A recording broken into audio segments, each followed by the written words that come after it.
drawing in person. Let's just start making some toast.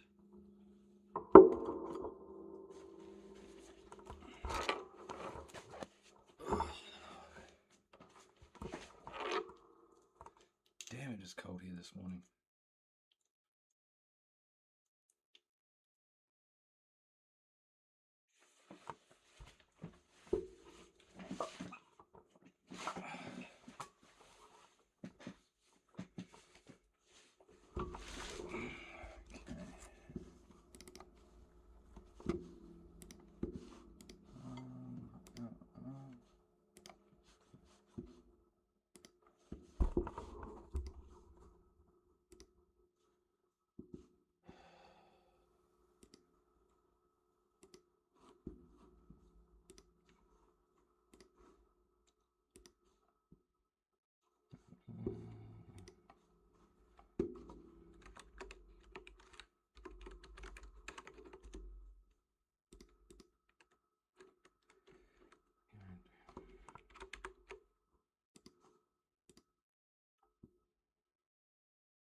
Oh, my hands are freezing.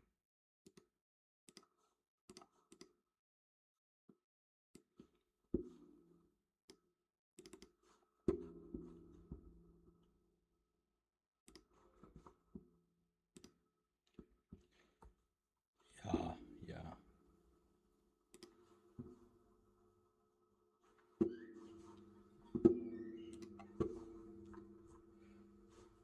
Oh.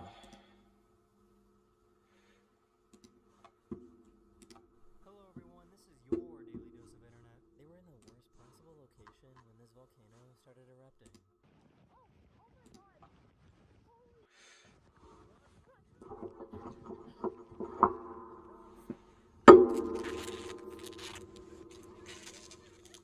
Oh shit, that's dangerous as fuck.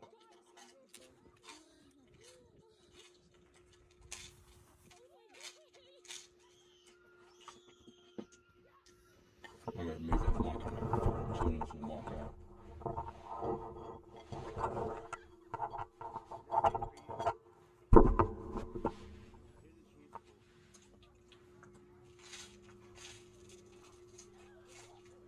This guy got stuck in the middle of a tornado. Oh my god. Is that Big Ben? Everywhere.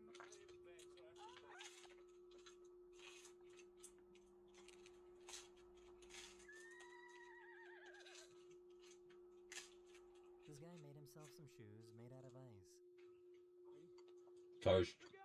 Hope it's not too loud into the mic. Some peanut butter and butter. Butter and peanut butter. Why? Why are you scared of mommy? Starving. I don't think. Oh.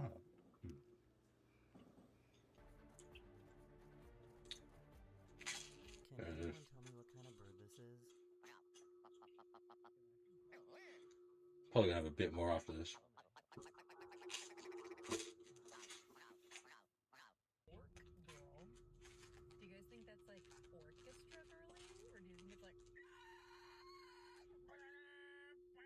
I feel like people making children's books aren't even trying nowadays. Like, look at this thing. We got this zoo book, right? So we've got elephants, and it's like, we get the lions, What the we fuck? got the monkeys, the birds. Who's doing this?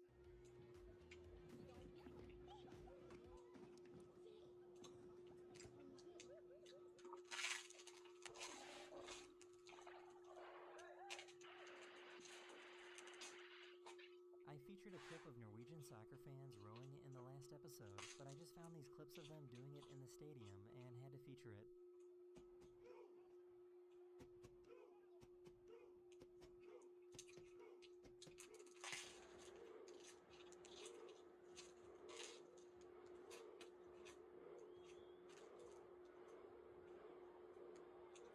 This feels like it's straight out of a horror movie.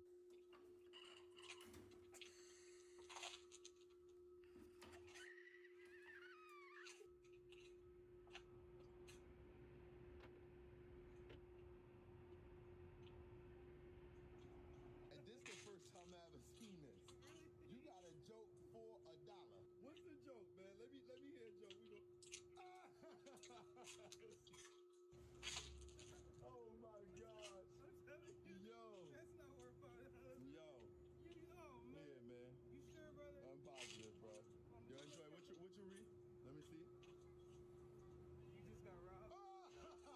Researchers in the Canary Islands captured footage of a black sea devil anglerfish swimming towards the ocean surface. That's scary as fuck.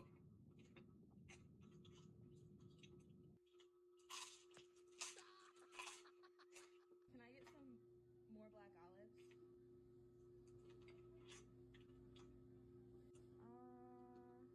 Can I get some more black olives? And I think to top it off, I'll do more black olives. This squirrel is really taking in the scenery.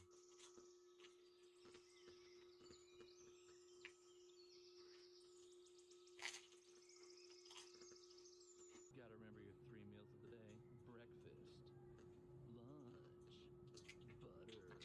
We're one step closer to having Mario Kart in real life. Okay. All right, Coco. Like, I need you to focus as he's driving, bro. Yeah. Good boy. For some reason, this person's microwave only works when it's open.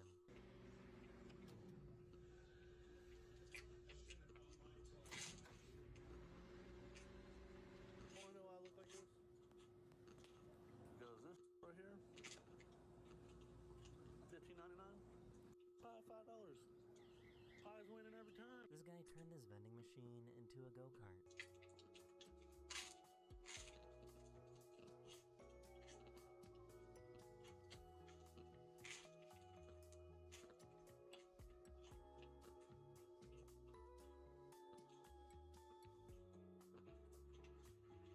I was at the pool all day yesterday. Try to get this tan to even out, and obviously nothing changed. Gotta break out the big guns now. This is what he had to do to balance it out.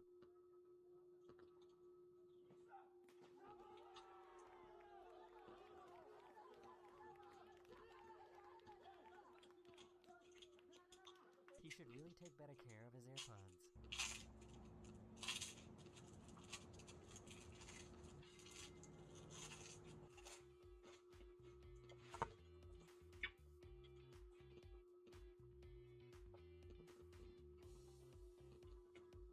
One of my subscribers sent me this video of them unearthing their mom's secret soap collection. Guys, I just found my mom's secret stash of soaps. Not just a soap, many soaps. These are all hotel soaps, y'all. Mind you, she doesn't even work at a hotel and has never worked at a hotel. And then I come in the closet thinking there's chips. These are more soaps. You know, there's a lot, and I'm a little scared of these things. Okay. All right. Put the food down. Put the food down. How down? All the way down. Okay. Okay. Can you just start driving? No. Not with their necks inside the car. This guy used a slack line to make it look like he was bouncing on the moon. Wow. The suspect was running from the police and used a nearby golf cart to try and evade them. He just pulled off. Hey, get in the golf cart with me. And this is the fastest one right there. This right here? Yep.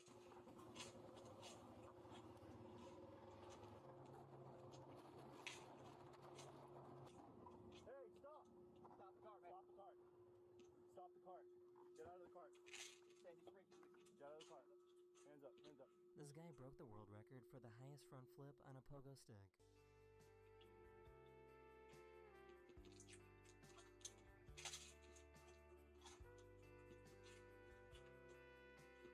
This how you open up a jalapeno. Suck that. Now it's ready to eat. He's living every dog's fantasy right now.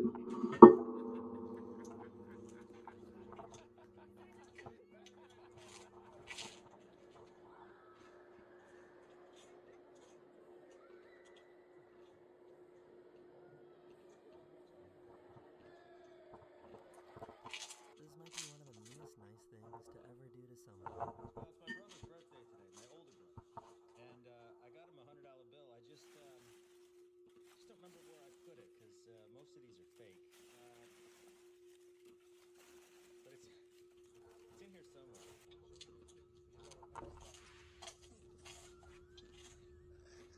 She's figured out how to trick her dog into taking his medicine. No! Don't get it! Don't get it! Don't get it! Oh no! No! You were I've never seen someone look so happy playing Beyblade before. 2, 1. Watch the chat.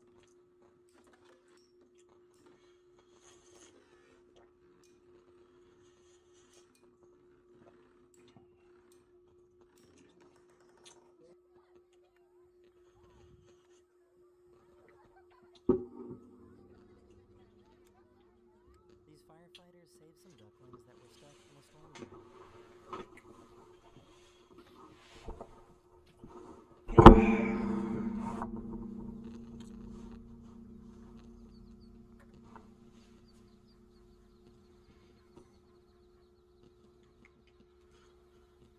I was eating my Talkies, right? Look what I found.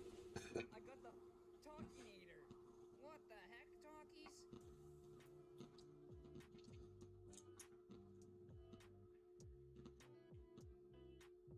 This has got to be the world's longest Rubik's Cube.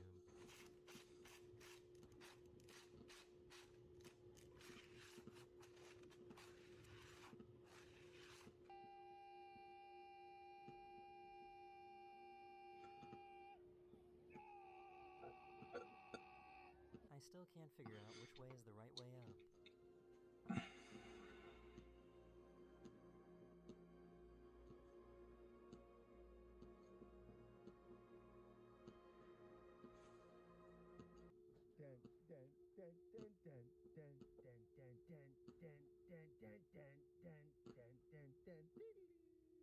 Hey, are you nearsighted or farsighted?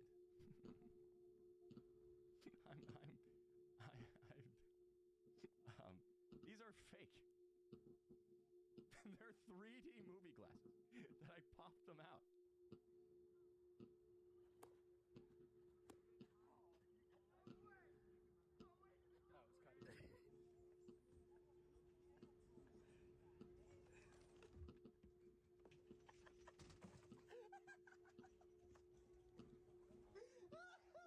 There's this goldfish in Canada that predicts the winner of each World Cup game. To pick a time, the fish swims over to one side, and that's the winner. Somehow people are actually trusting it. His name is Swim Mbappe, which is unreal, and everyone kept coming over just to see what he picked next. The whole concept is hilarious. You can check in on him at Wellington and John Street, and honestly, this made my whole day.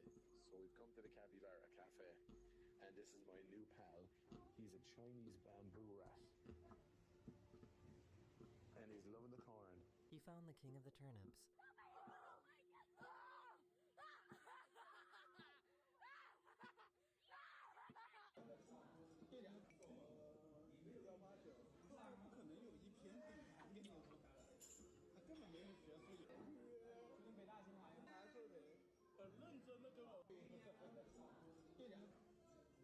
Termites bang their heads against the wall to alert the entire colony of potential predators.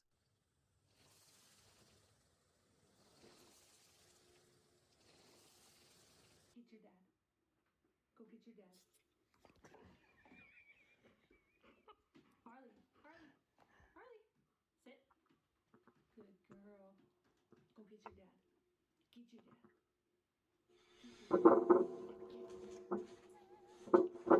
This canine served in the police department and received a traditional end-of-service sign-off for his many years of service. Thank you for your 8 years of service.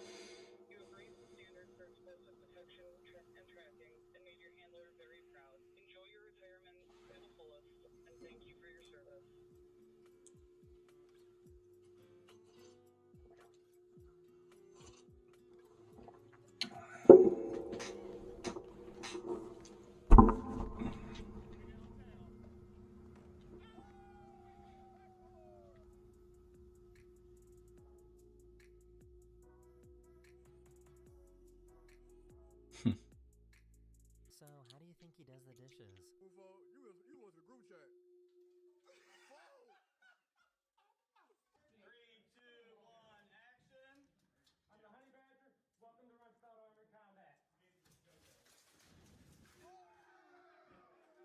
It's no wonder that kings used to have jesters.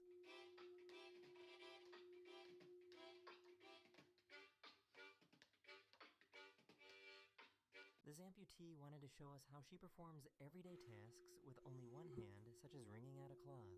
So what I do is this, wrap it around. Boom.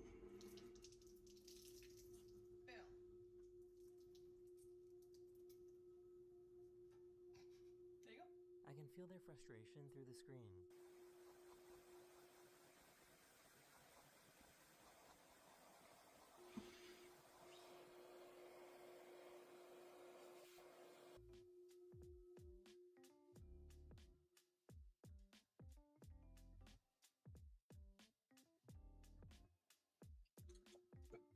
This might be the slowest interactive ad I've ever seen.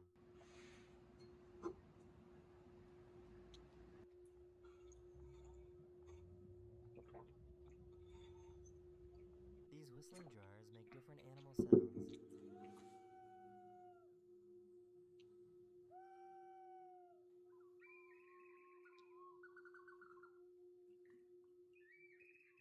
Pretty cool.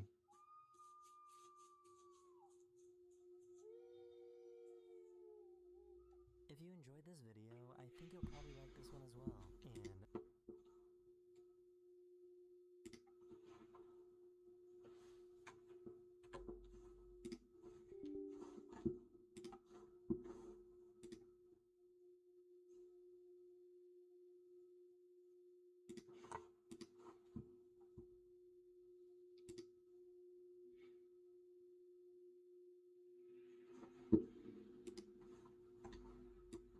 Ugh.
Speaking of that, I think magic shows would be very popular in Poisson. I can see that. Maybe I should try to learn some magic. If I could make things disappear, cleaning my room would be a cinch. You need not worry about such things, demoiselle. That falls under my duties. Oh, right.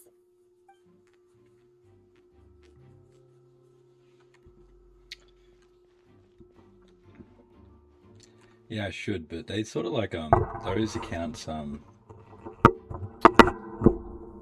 they tend to like post the once and then don't like post again and come in as another account.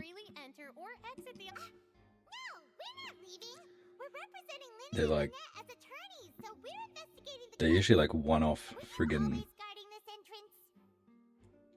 accounts posting because I guess everyone bans them.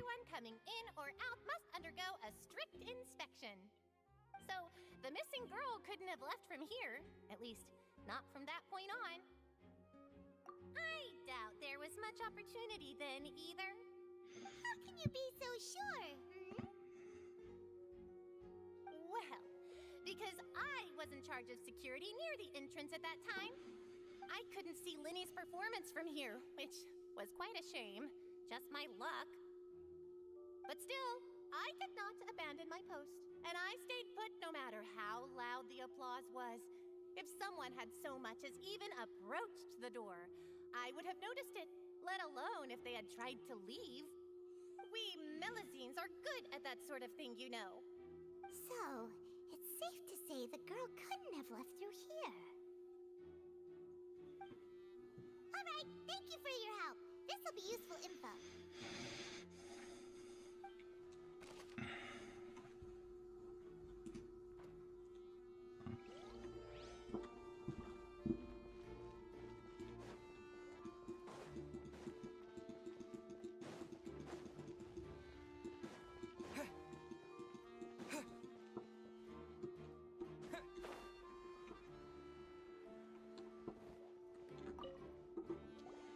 I see that you're investigating the area.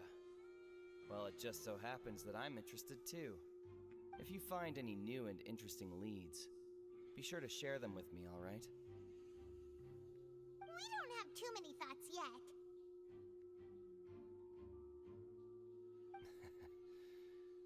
Then why don't I tell you my hypothesis first?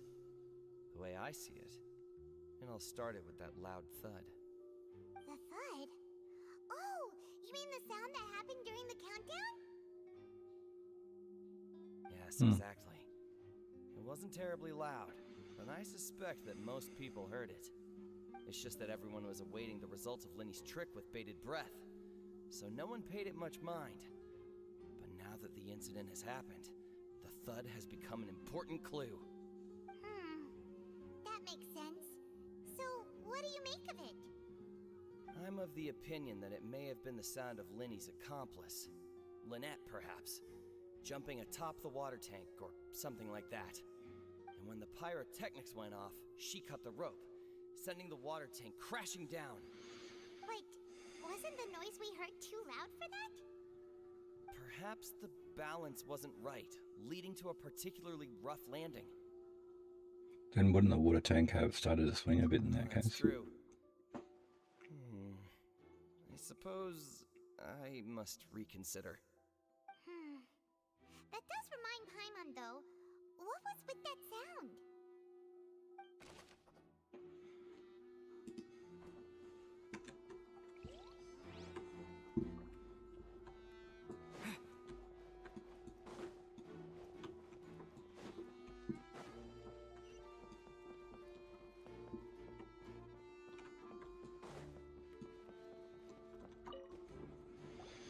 Hello there. What are you investigating? Oh, this location has also been cordoned off because the Magic Troop members are currently considered prime suspects. The investigation team is still collecting evidence. The seats were all booked in advance, so we were able to deduce the missing woman's identity by checking the guest list.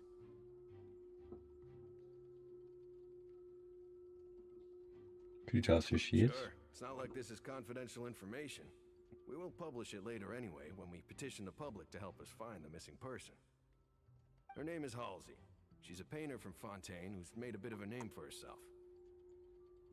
Apparently, she wasn't a regular at the Opera House, but she'd been feeling some pressure with her work lately, which made her decide to come see the magic show. The Magic Troop members all claim not to know her. We have looked into her social connections. It seems that she has no personal grievances or conflicts of interest with the suspects. Simply put, she wasn't related to the Magic Troop at all, which matches the features of the previous serial disappearances. Were the victims of previous cases also chosen at random? That's how it seems to us, in any case. Apart from the fact that they were all young women of around the same age range, there really weren't any other connections between them. Okay then. Thanks for letting us know this. So formal. If you do happen to see the missing girl, please be sure to contact us. It is of utmost importance that we get to the bottom of these disappearances.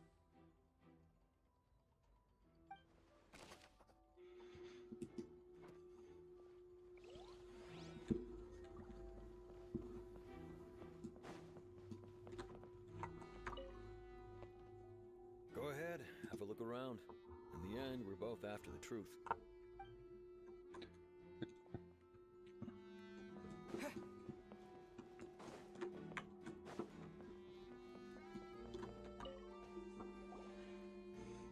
The investigation team has some new findings. Turns out there's an issue with the random number selector after all. See, I told you. What if the machine picked some big guy's seat? You think the murderer would have still made his move then? Sorry to interrupt, but we're helping Linny and Lynette with their side of the investigation. What were you saying about the number selector? There's something wrong with it? You're trying to help them? That'll be a tall order. Linny used the machine to pick a random member of the audience during his performance, right? The lucky girl that later disappeared. Well, we thought there might be a serious problem with the machine, so we had it taken away for further inspection. It turns out that the seat number it picked wasn't random at all.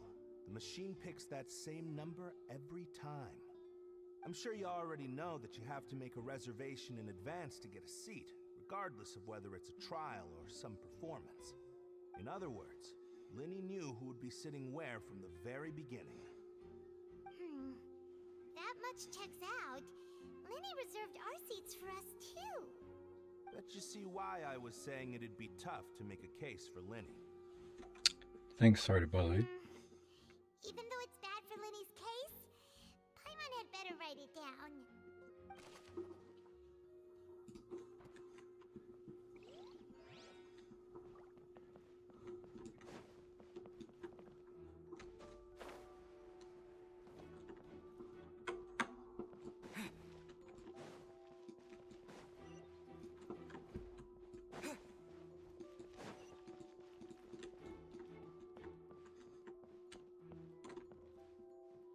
Linny's magic tricks were the stuff of legends.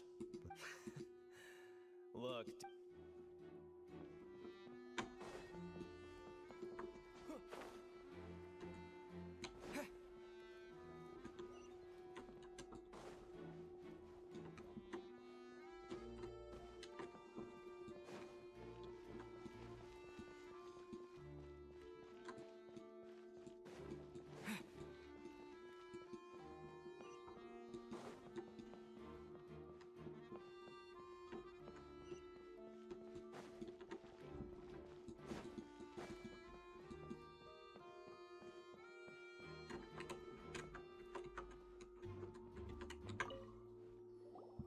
So this is the rope that broke and caused the water tank to fall. The rope looks pretty durable. How can it be burned through so quickly by fireworks? Lenny didn't realize this, or it's a safety concern. Why are you suddenly so serious, Traveler?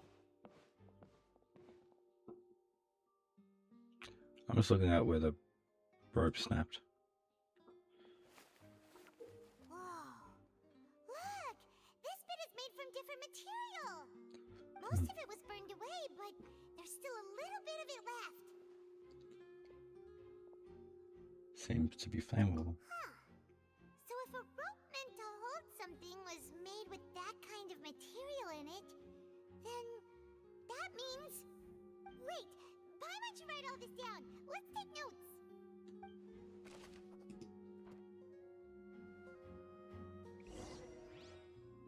We've checked everything of note here at the performance venue. Paimon wonders how Linny's discussion with the guards is going. Let's go see, shall we? Ooh, things are getting interesting, huh? We're about to see how magic is made. Understood. Then I will be going with you. Just so you're aware, I will be monitoring your actions and making notes as necessary. Very good. Thanks for being so agreeable. I'd pull a rose out of my hat as a gift for you if I could. You may spare the pleasantries. I'm just doing my job. You've arrived. Who's this? Me? I'm Spina di Rosula's guardian angel. If you've got a problem, I've got the firepower. Sorry, I got a little carried away there. Call me Navia. I'm a partner of theirs, and we'll be helping investigate this whole situation. And these are my companions. Would you mind if they join as well? fine by me. Oh, new helpers? I would be most grateful. Well, let's just say we're tagging along. It's not every day you get to see the secrets behind magic performed on such a large scale. I appreciate your kind interest. Come with me.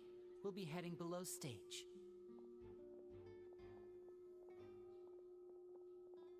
Huh? Below stage? Yes, a world of secrets is hidden beneath this magic box, prepared specifically for this switcheroo trick. But before I reveal everything, you should have a look first. Notice anything strange here?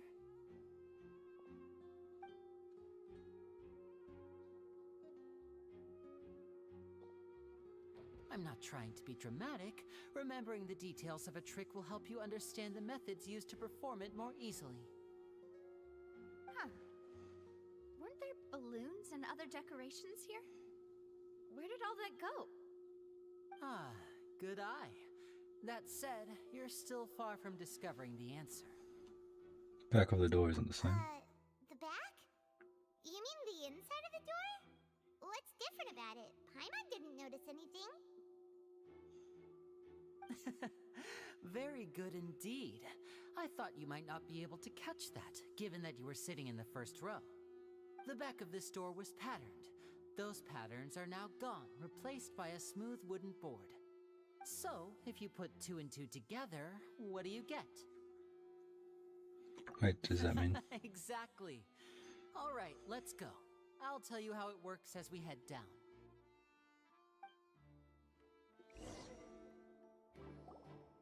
Oh, so there was a passageway under the magic box!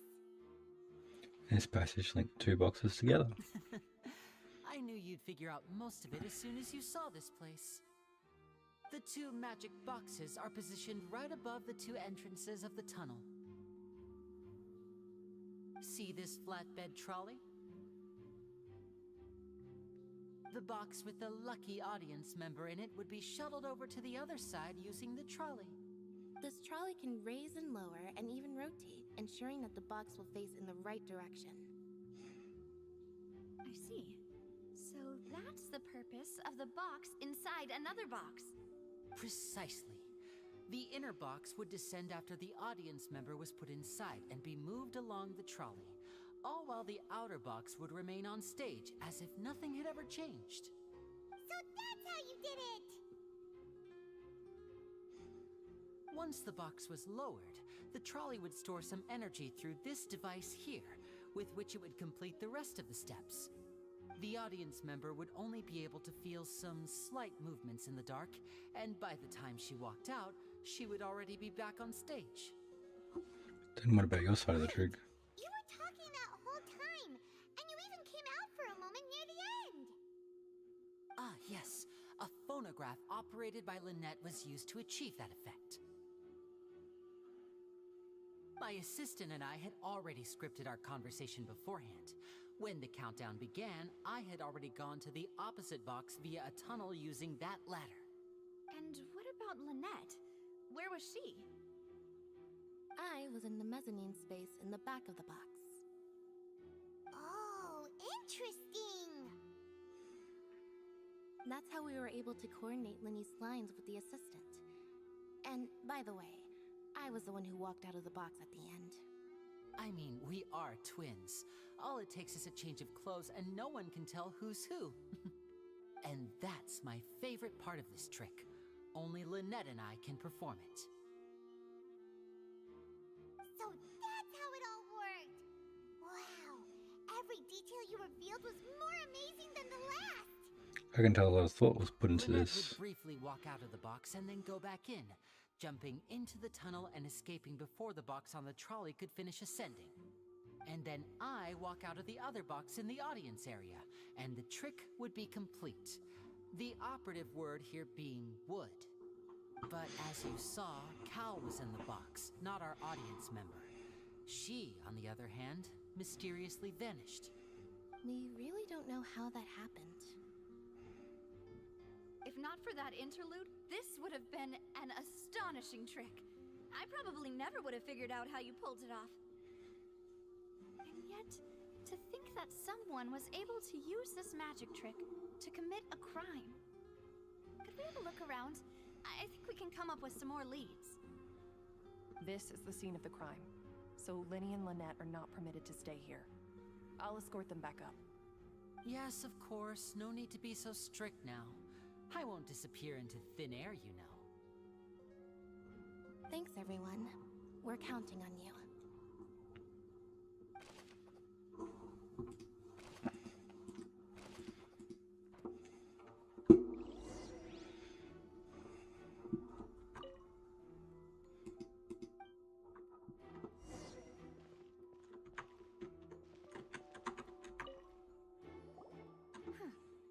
What's this?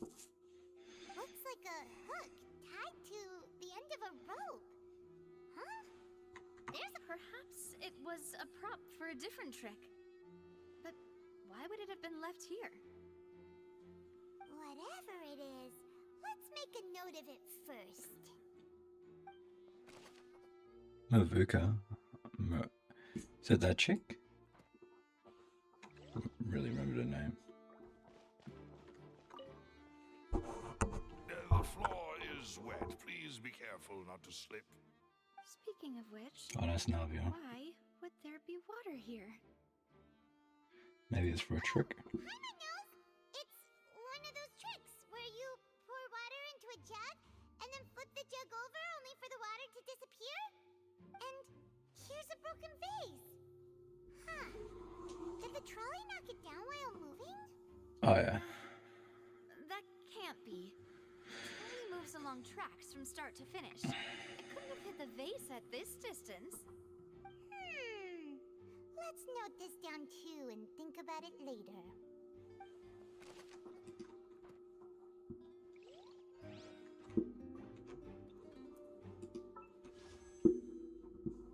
Oh, that,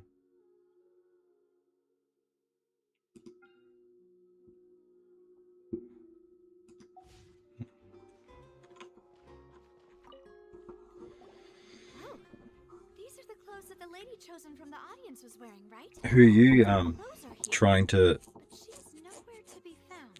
save up for, or whatever? Right.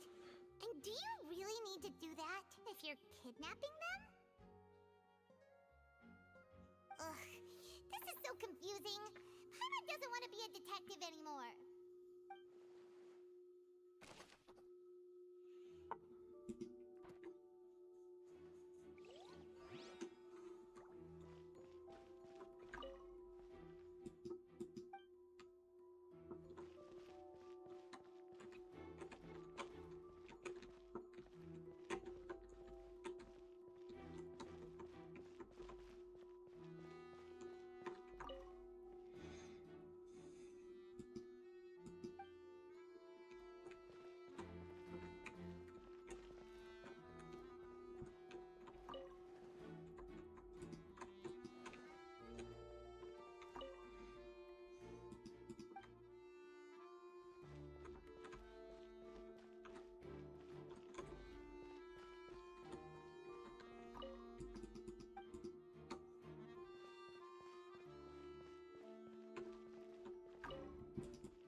Seems like that's all.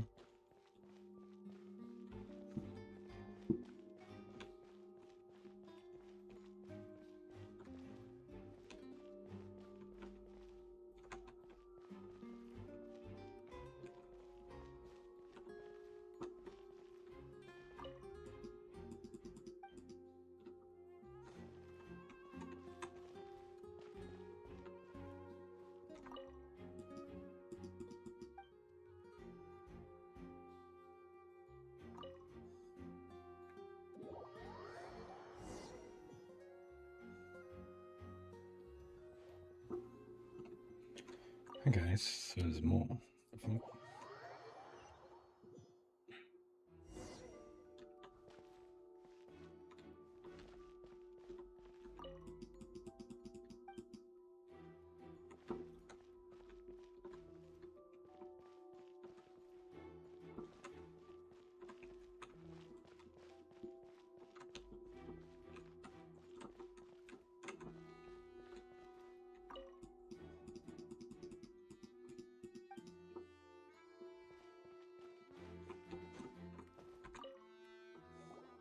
What is this place? Looks like a vent. It seems someone could fit through here. Could this have been the suspect's escape route? Alone, perhaps. But if they had to pull another person with them, the space would be too narrow. But there are no other ways in or out of here. Oh, you're right. Let Paimon write that down.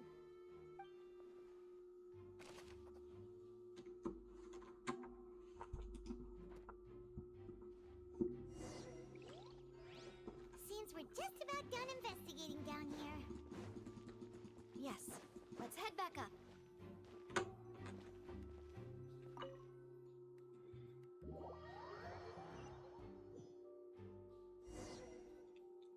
Well, we've ascertained the state of the crime scene. Let's find a place to sort out our findings once Malus returns. Seems to me that there are several things that don't add up here.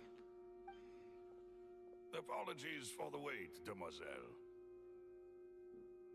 So, what did the guards say? Did the criminal escape through the vent? They believe the odds of that are very low, since the vent leads to the Opera House's basement. The guards have checked the area carefully. No one left through the basement during the performance or after the incident, and no one was found hiding there. So the tunnels become like a secret chamber then. You know, like the kind you usually see in novels. Would seem so. The plot thickens. Halsey's disappearance and Cowell's death are both quite inexplicable. No wonder Farina was so confident in her accusation. All the current evidence points toward Linny and Lynette. In other words, the charges are very likely to be upheld unless we make some considerable progress. Charges and then trial. So if the charges are upheld, they'll announce a sentence? That's right. This is how a trial goes in the Opera House. During the proceedings, the Chief Justice and the Oratrice will hear statements from both sides. The Oratrice will too. Right. This is how indemnitium is produced. The statements from both sides, the defenses from attorneys, witness testimonies, and even the audience's emotions will all be projected on the Oratrice. To put it simply, it's as if the Oratrice has its own will, and is a judge in its own right. This also precludes any kind of favoritism on the part of the Chief Justice.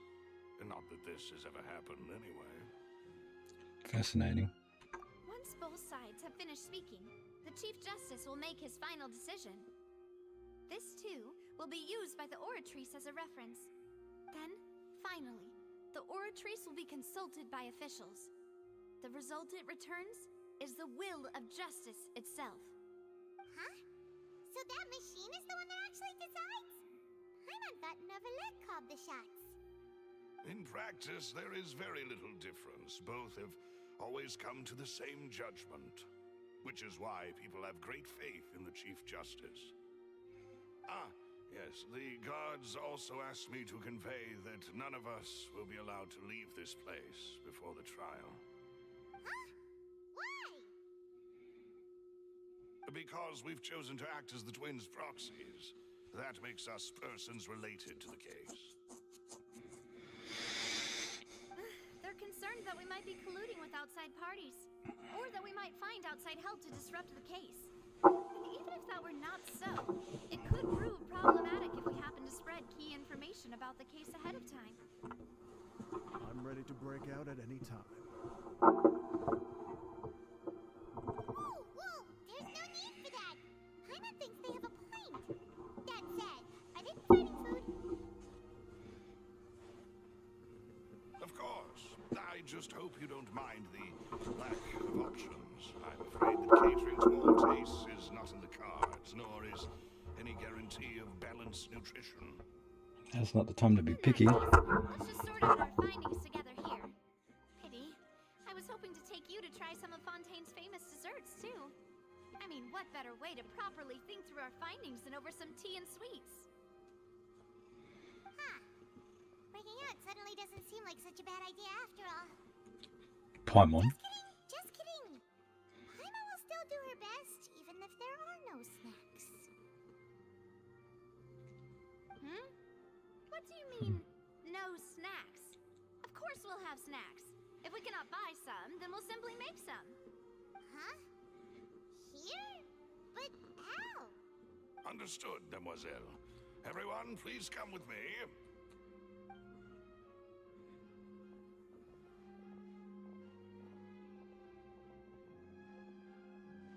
Wait, you're carrying a portable stove with you? Yes, I must be prepared to meet the Demoiselle's baking needs whenever the fancy strikes her. I have eggs, sugar, and almonds at the ready.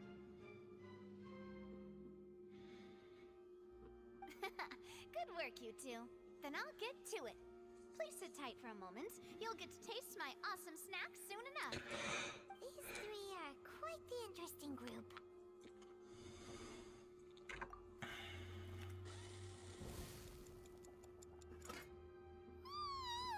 And Paimon thought it smelled good while it was still in the oven. Oh, it's even better now. Paimon can't stop drooling. From the way you had these two guys carrying all that stuff around, Paimon thought you'd have them do more during the baking process. But you ended up doing the entire thing by yourself. Beating the egg whites, grinding almonds, everything. I was applauding. And I was giving encouraging smiles. That's not what Paimon meant, but okay. Paimon was just thinking, aren't you worried about getting your fancy dress dirty beating egg whites and baking like this? Well, I don't think it's carved in stone anywhere that fancy ladies can only read books, sip tea, ride horses, and play the piano. I just really enjoy making snacks. Don't underestimate beating egg whites, by the way. It's a real arm workout. You also need to beat them to just the right consistency, or your macarons will crack. Anyway, give these a try. Fresh out of the oven. There's 3 for each of us. Only 3? Well, eating too many sweet treats might send all that sugar to your head. You wouldn't be able to think clearly about the case on a sugar rush, would you? Tea is ready to be served as well.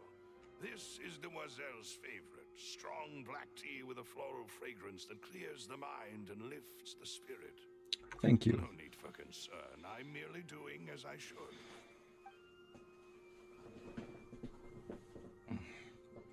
All right then. Down to business. As Paimon mentioned previously, the tunnel seems to be something of a secret chamber.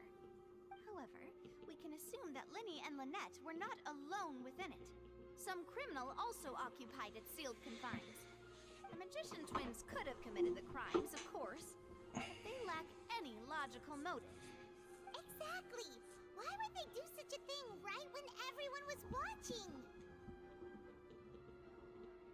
So apart from The flower vase and the thud we heard during the performance could indicate some altercation between Halsey and the criminal in the tunnel, resulting in the shattering of the vase, the discarding of her clothes, and her abduction.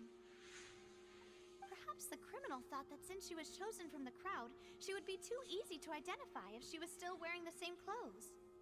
Paimon thinks that makes sense, but the real trouble is...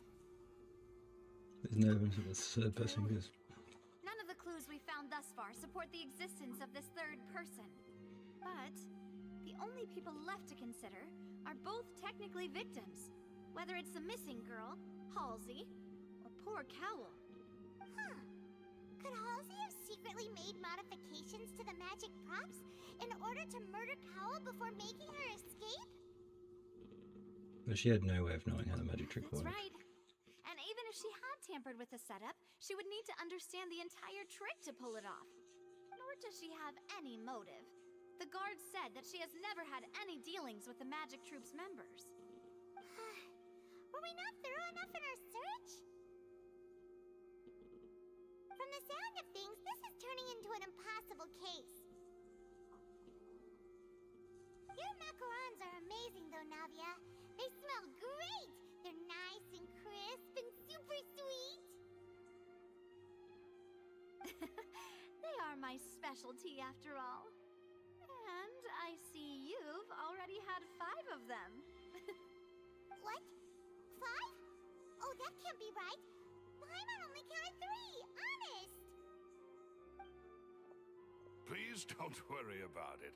At my age, a few less sweets might actually be a good thing.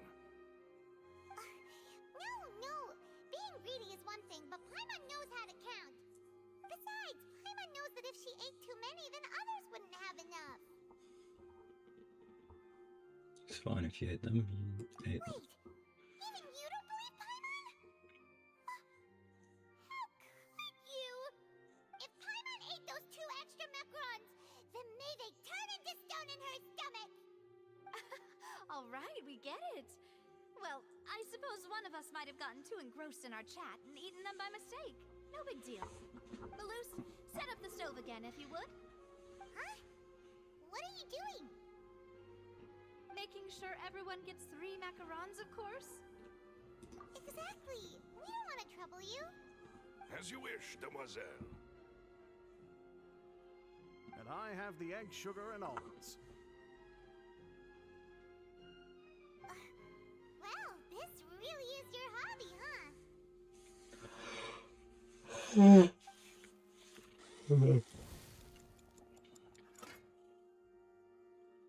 Well, that's it for snack time.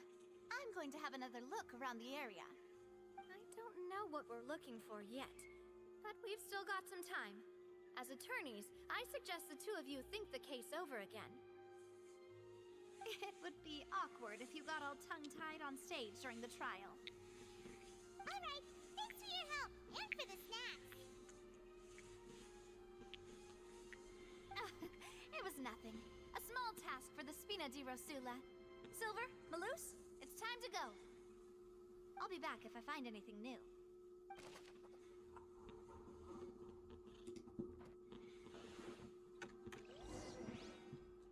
All right, it's time to put our heads together. We've got to get our defense ready for the trial. Oh.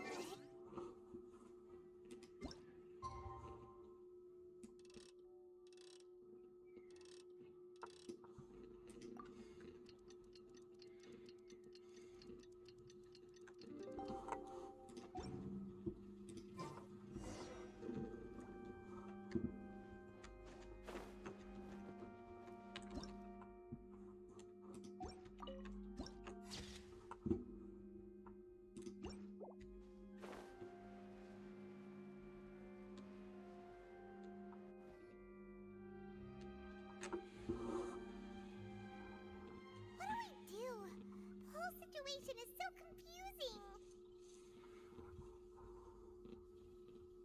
I do have some things. Impossible things don't just happen. We'll get to the truth one way or another. Just relax. Even if everyone else suspects Lenny and Lynette, at least we will be supporting them from the stands.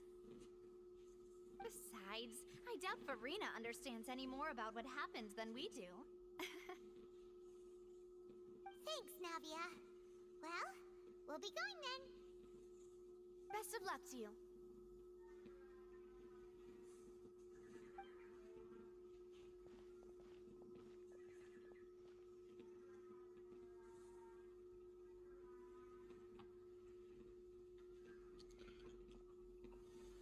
Ah, finally, you're back. Well, how did your investigation go? To be honest, you might be disappointed. No. We're already very grateful that you were willing to help. Well now, don't you all look disappointed? Don't tell me that your investigation came up empty-handed. That was to be expected, of course. The guilty can never produce proof of their innocence. But don't let that stop you. I shall be terribly disappointed should you, my most anticipated foe, concede so easily. Just Since you both wait. parties are present, I declare that the trial regarding the magic show incident is now in session. Firstly, in order for the audience to understand the causes and results of the incident, could we please have Mr. Linney explain the trick? Yes, of course. I will explain while Lynette demonstrates on stage. All the necessary items have been prepared.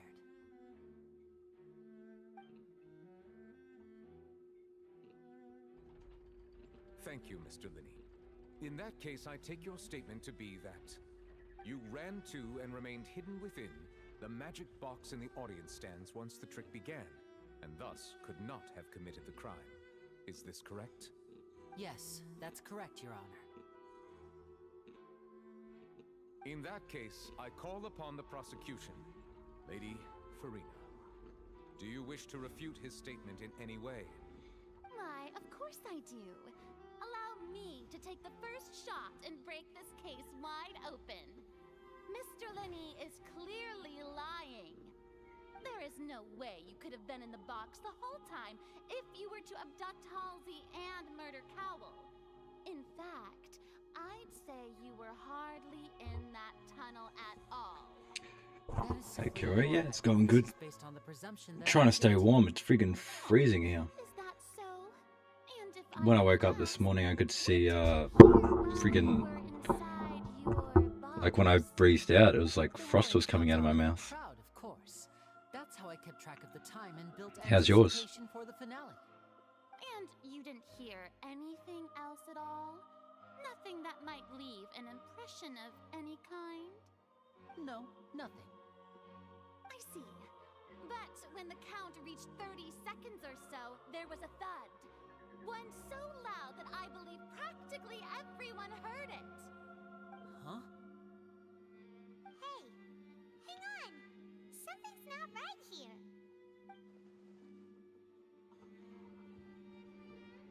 Yeah, I'm sure he could have heard a noise that loud from inside the box. I was right by the box and I definitely heard the thud. Look at those scales. Could those mean... They probably represent the Orchards that stands on the trial. Well then, ladies and gentlemen, allow me to use the words of the magician himself. You never know what can happen in the blink of an eye. Indeed, it seems his alibi can also collapse in the blink of an eye. Of course, I have armed myself to do far more than smash your alibi. Confidence cannot go unfounded, and my foundations are rock solid.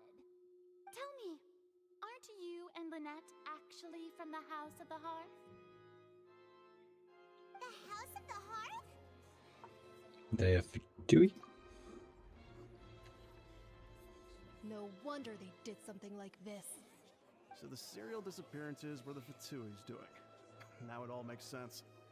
I've got a feeling that what happened on stage probably wasn't just an accident. That's irrelevant. Our identities have nothing to do with what happened. Indeed. Then perhaps you could tell us everything that happened during that 1 minute. Your first priority is to prove yourself innocent after all. I'm sure there is little that needs to be kept secret now. Unless your script already has holes in it. The Outlander is speechless. My, oh my, don't they look flabbergasted? Now comes the infighting and discord, I suppose. This was almost too easy. Good thing I made all those preparations. Seems the all-nighter I pulled last night is really paying off. Hey, Linny, why didn't you tell us this before? Order! Order! Mr. Linney, allow me to re-establish the facts. Lady Farina has raised 2 points. First, when the thud was heard in the Opera House, you were neither in the box nor the tunnel. Second, you and Ms. Lynette are both members of the House of the Hearth. Are these claims true?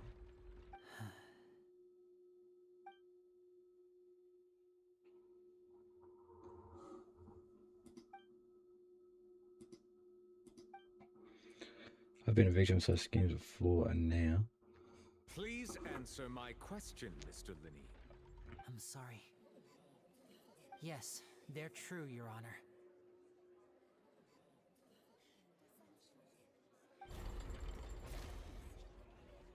I knew it!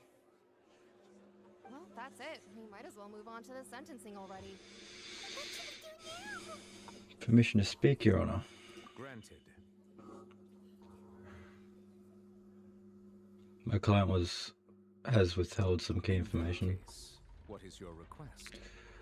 I request a brief adjournment. There are things that must be discussed. Is that really necessary? They're already as good as guilty. The defendant deceived their own attorneys. What is there left to discuss? Order! Order, I say! Your request is reasonable. You know, right, it would be This trial will reconvene in 1 hour. where I wanted to be. So you would stick to Mr. Linney's defense even after knowing what you do now? You certainly have more professionalism than I thought. In that case, my dear audience, let's allow the joy of victory to steep for a little while longer.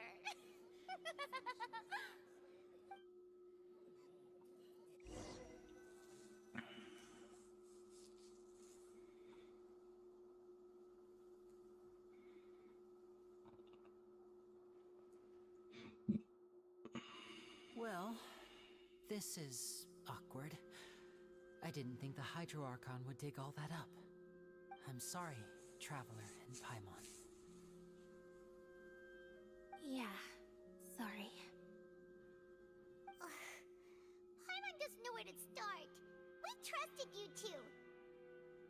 We based our entire reasoning on the assumption that you weren't bad guys. Not to set the wrong tone or anything, but Paimon's really mad! I'm very sorry. I know you're angry, and reasonably so, but please, let me explain. I know you've clashed with the Vatui several times before. I wouldn't be surprised if just hearing the word is enough to make you upset. But our organization is very, very large, and the Harbingers have very different personalities and goals. Right now, we want to save people. As many as we can. That's right. I'm sure we're on the same page when it comes to this nation and the disaster that its people might face. I knew if it weren't for our respective identities, we could become good friends. That's why I didn't wish to flat out lie to you, but chose to hide some details instead. The truth is very important, but being completely transparent about everything would see us spending more effort than we need to. But how can we know this isn't all just not? So, you be the judge. Heck, if I were you, I fear that I'd even struggle to trust me at this point. You met a Fatus who works as a magician, a trickster by trade. All by coincidence, too. But still, I'm asking you to trust me. I am no criminal. At least, not in this case. Sorry. Please forgive us. Well, you both say that, but...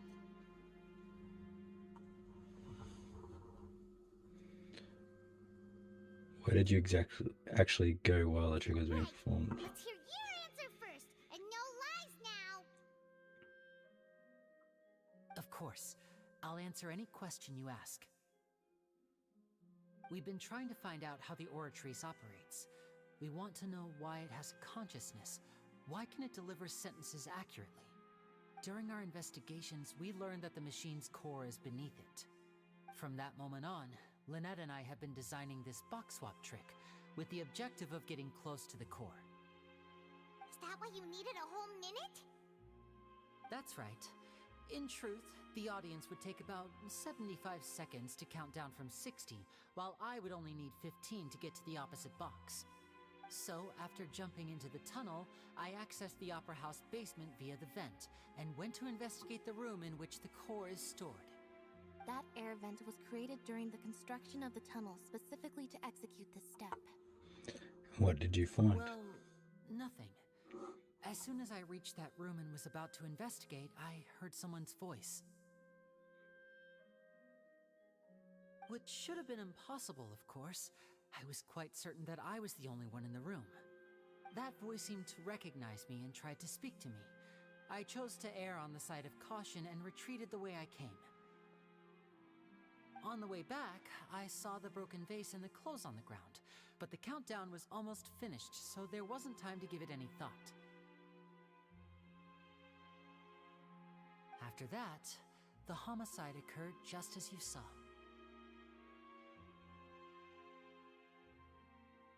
Well, that explains why you didn't hear the thud.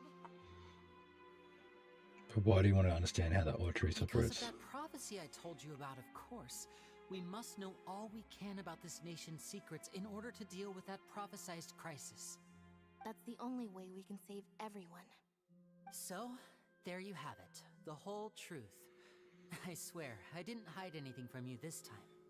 It was never my wish to proceed under this cloud of mistrust either.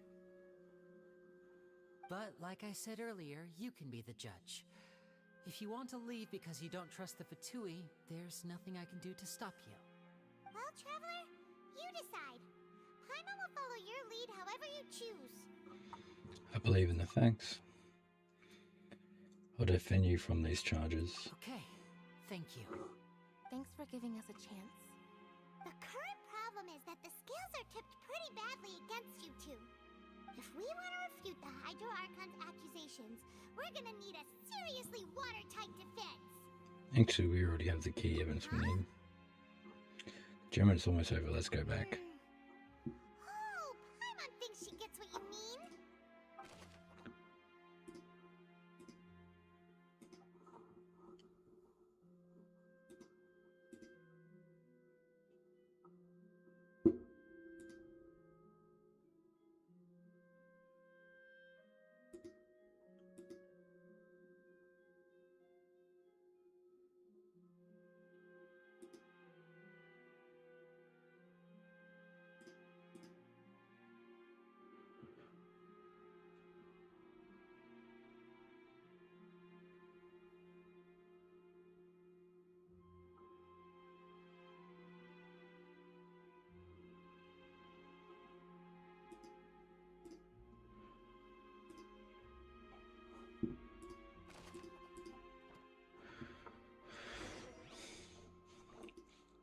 Well, I'm gonna make another coffee and some more toast.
Any female.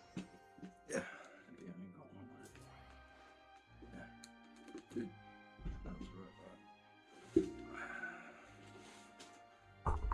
Whoa. Big lingo there, huh? That's an interesting thing.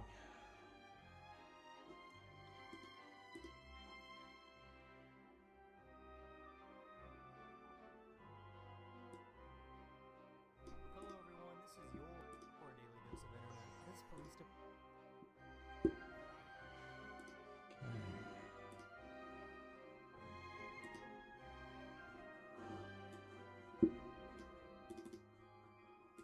in Peru disguised officers as World Cup mascots during the war.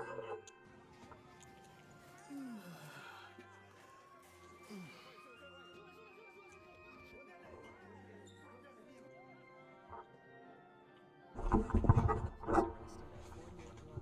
we doing today, Andrew?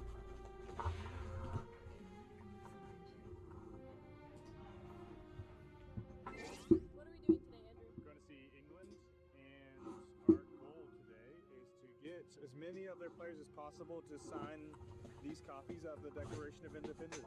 Sign the Declaration. Thank you. Thanks, man. Glad you agree. Thanks for signing the Declaration, man. Appreciate it. Hey, welcome to Kansas City. Thank you. Sign my Declaration. Thanks, man. Tell me how happy you are. My wife is at work and just texted me a package got delivered to the front. And it's your Father's Day gift, so please don't open it. Yeah, don't worry, babe. I wouldn't want to give away the surprise. So it turns out a frying pan is actually a very effective weapon.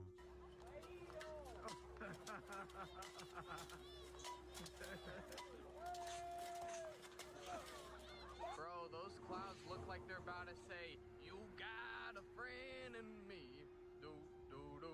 This police officer was entertaining the Scottish soccer fans before the game.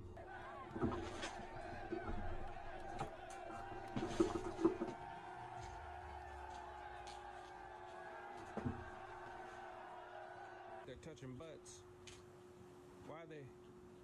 They're forming some sort of super prime, some sort of optimal prime, some sort of Optimus Prime. This ring bearer shift happened to take place during their nap time.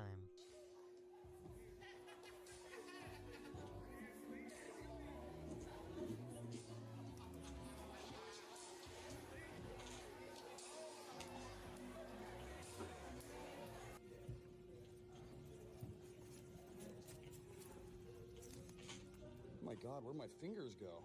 Due to the rising sea level, this house was going to be taken by the ocean. Rather than moving house, they decided to move their house.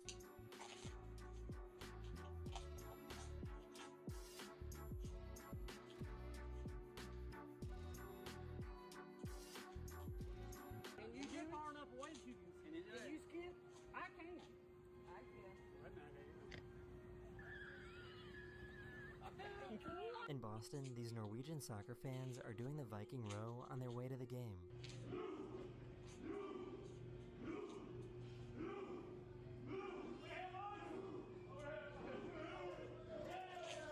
How much you got? I got Taco Bell. My name's Tickle Monster, and they wrote Mr. Tickle on my box. He's Tickle Monster on the app, so they wrote Mr. Tickle. And he just went to open his box.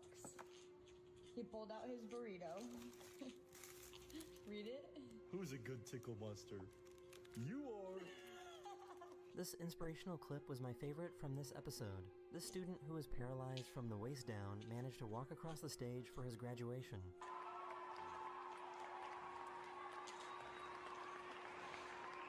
Oh my God. Mm.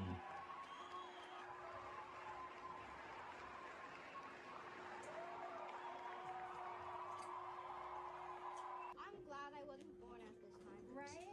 Everything took effort. I'm glad you were important. I'm not made for winding. This giant inflatable soccer ball got blown away in the heavy storm.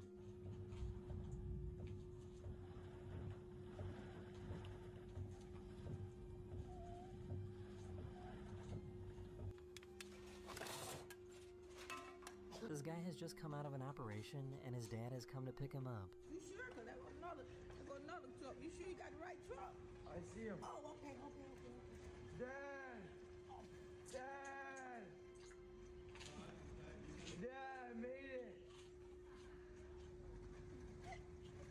Dad! I miss you! This camera is known as a spider cam and is used to film sports events like this one.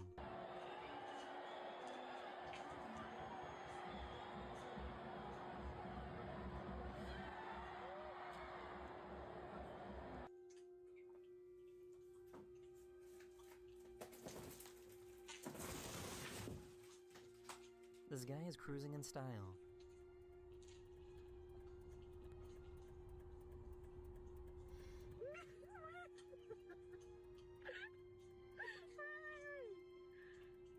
Oh my God.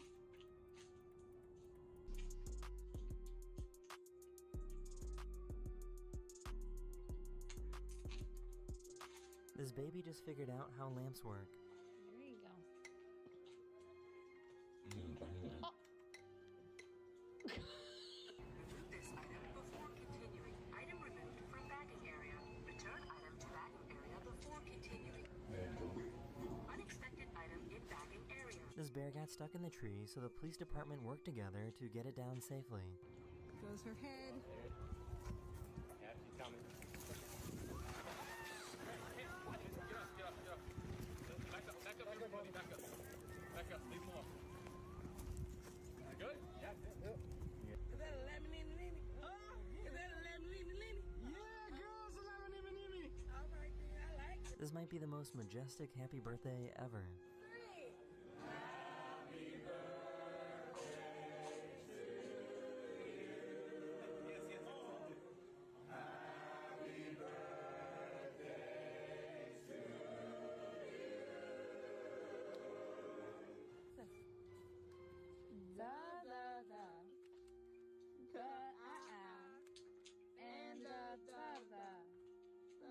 Doom scrolling has gone too far.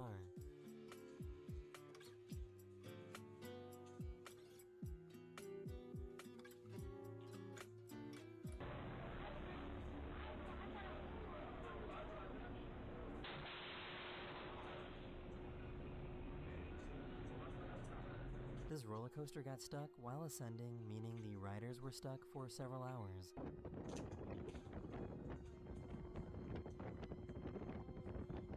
That's how man They were piss later swallow. safely rescued by the fire department. Bro, that's so cool. It's a hot dog NATO, dude. Kids are getting more and more brutal.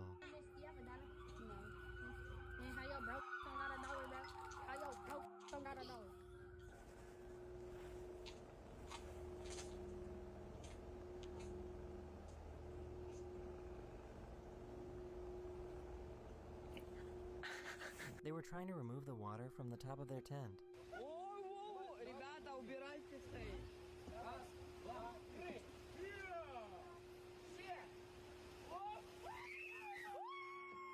Be thankful you don't live in Phoenix, Arizona, because I just got off the bus, right? Take my backpack off. You see that? See, oh, it gets even worse.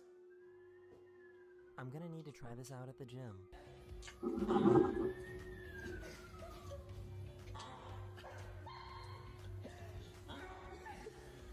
Custom return open does not look used. Over 10 feet, it looks nice. Okay, they don't look used. I mean, that's what they said when they put it back. Okay, let's see. This birthday card might be cursed.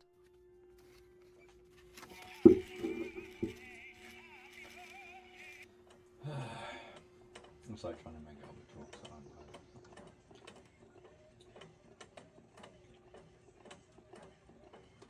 I wonder what Goldilocks would think of these faucets.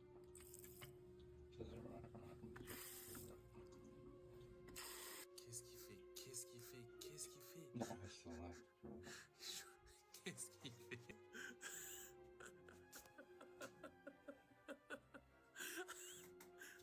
Can anyone tell me what this is? Oh, look how beautiful you are. Look at that. Hello. What are you doing? You're by my garbage can. We found a hidden door in the house that we think leads to a basement.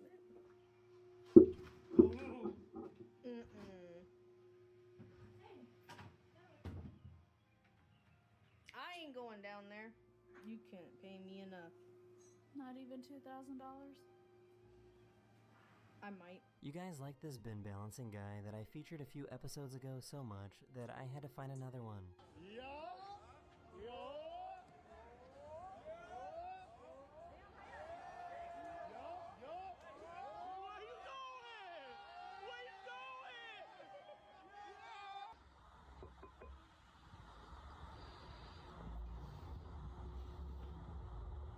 This might be the best license plate ever. I like this guy's plates. He'll cut you off and you look at his plate and it'll be like, excuse me. Hello? This is the best day of my It's like a light switch.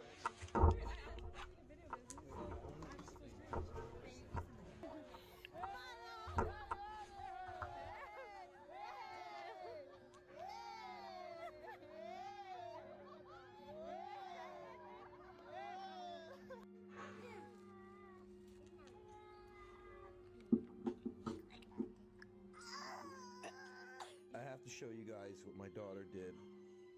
She got, how many pool noodles did you get? 6. 6 pool noodles.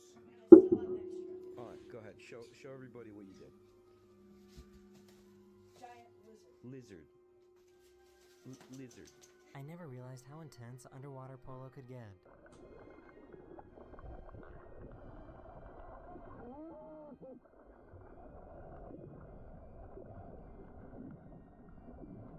This man that hopped on the damn lift just to see what's going on. That's why I'm like, bro, why are we still here? He done hopped all the way up there just to see. Just to see. I can't believe this. Not all heroes wear capes. What's going on?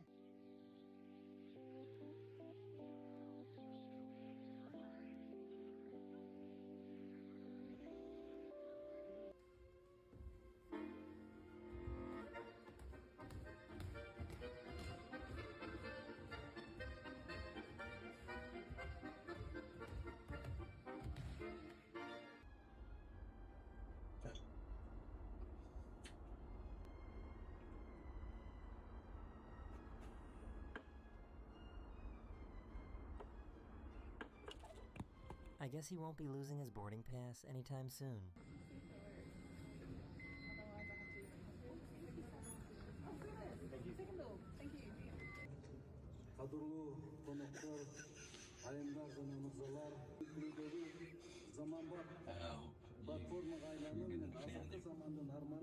Oh man, they gave me a twipple double quap.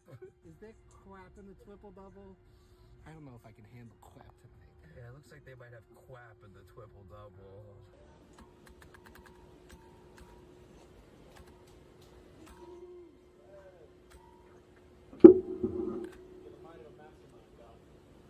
I never realized that jaguars have such long eyelashes.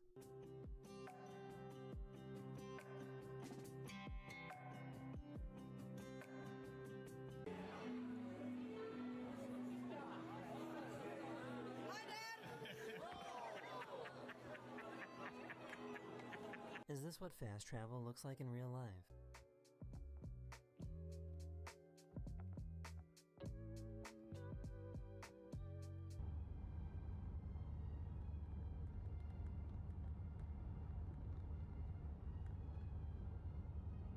Three scoops of matcha powder.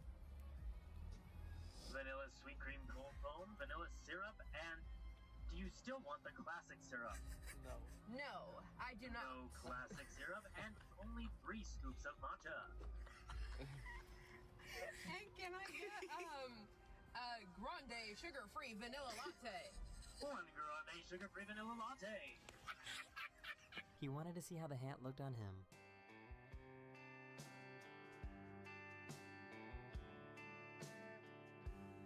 So I bought one of these things to make my life easier and like spray off the baby's tray and spray out the sink and everything like that. And I accidentally made my sink self-cleaning. So what's even the point of this?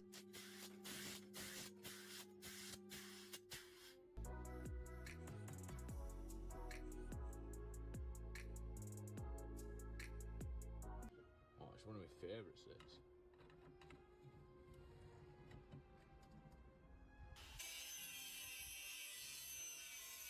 I think this is the only time a biker hitting a tree has helped them. Vale.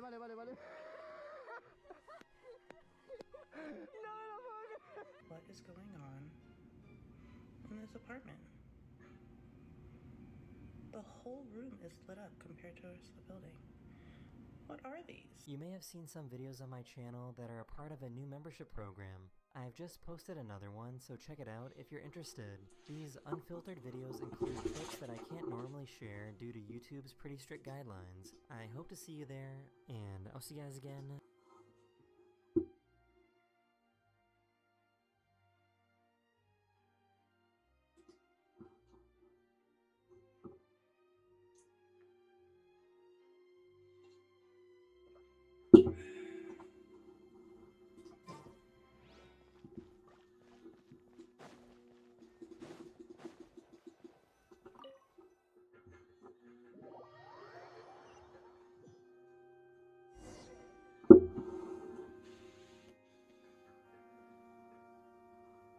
Both parties have returned to their positions. Let us continue the trial. When last we left off, Mr. Linney acknowledged the new evidence presented by Lady Farina as fact. Therefore, Lady Farina may continue stating her reconstruction of the events. Ugh, that took long enough. Now then, if everyone would lend me their attention. At this stage, let's revisit that scene from Linney's perspective.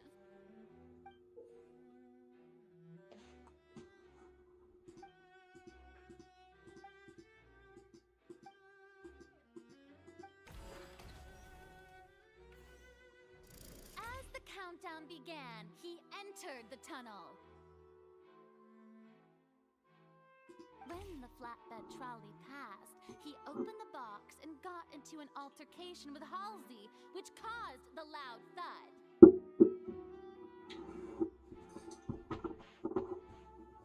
He did not realize that this sound could be heard by everyone in the opera house, which is why he claimed earlier that he could not hear the sound. Finally, he used the vase to knock her out, before making her change clothes to prevent others from recognizing her. At this time, Cowell arrived in the tunnel, having heard that strange noise, and caught Linney red-handed. So Linney proceeded to knock him out too before stuffing him into that box. Afterward, Linney passed the unconscious Halsey to his accomplice through the magic box in the audience stands, before operating the devices such that Cowell's death would be ruled an accident.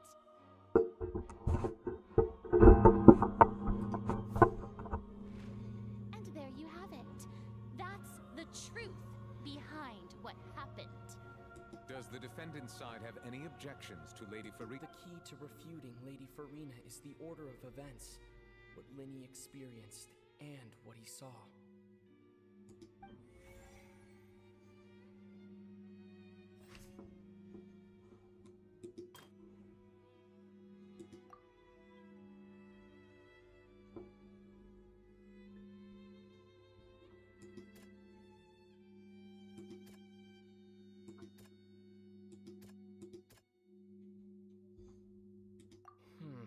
Seems this one.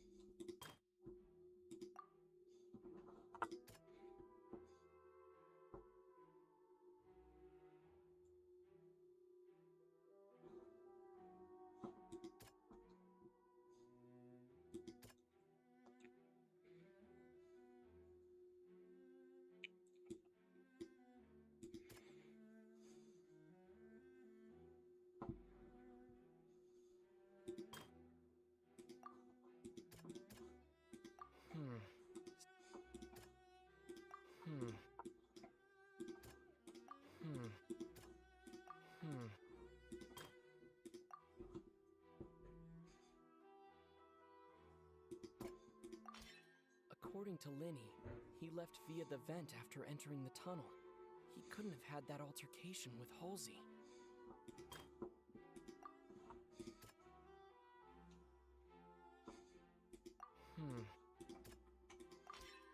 Linny went to the room that contains the Oratrice's core. This is the actual truth.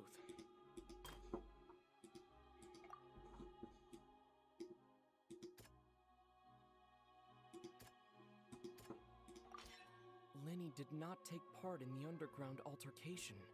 He only witnessed... Attention! Ace Detective Paimon has something to say! When the countdown started, Linny did indeed go into the tunnel.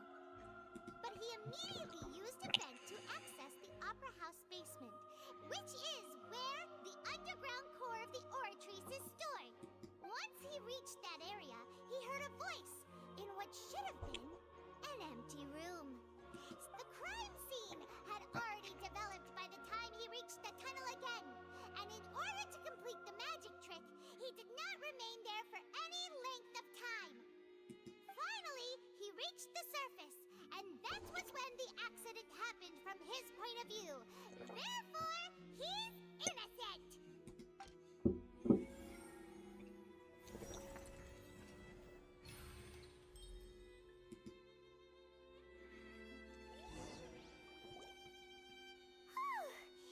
Paimon did it!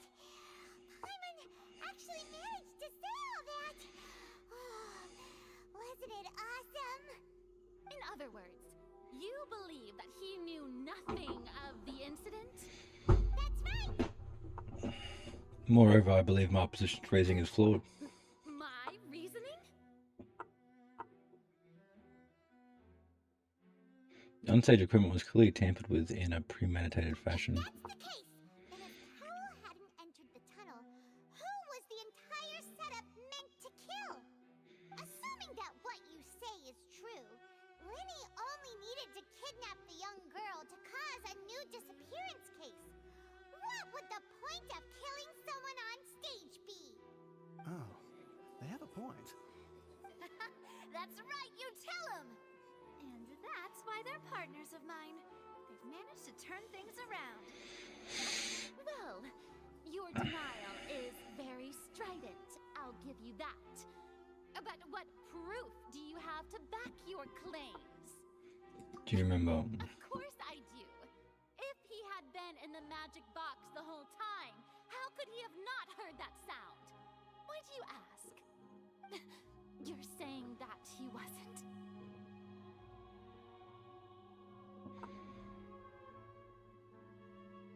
Claim also has become a critical clue.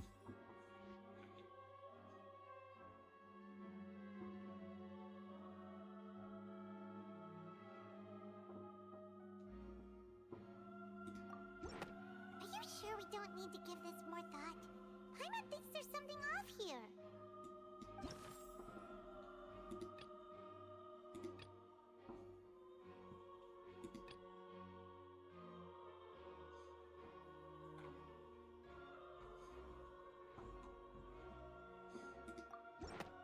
That's right! Linny wasn't in the box or in the tunnel. That's why he didn't hear anything strange during the performance. This means that when the crime happened, Linny had already entered the basement via the vent. The same clue you used to disprove his alibi has now become the best proof! How do you like that? Well played. To think you'd use such logic. Well then, if it wasn't Linny who committed the crimes, then who was it? The murderer was.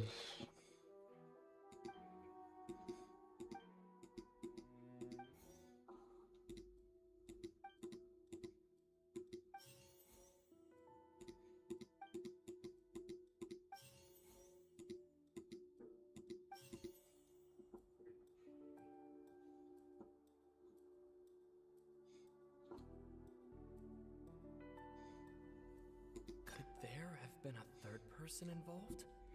Is that really a possibility? The deceased's name is Cowell, Linny's assistant. Halsey is the missing person and an ordinary audience member. Or did she have her own scheme all along? Could there have been a third? The deceased's name is Cowell.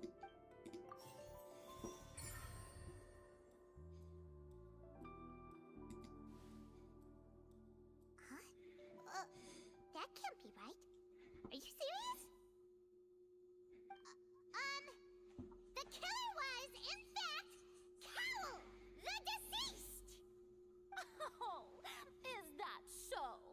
How interesting! Let's hear your reasoning then.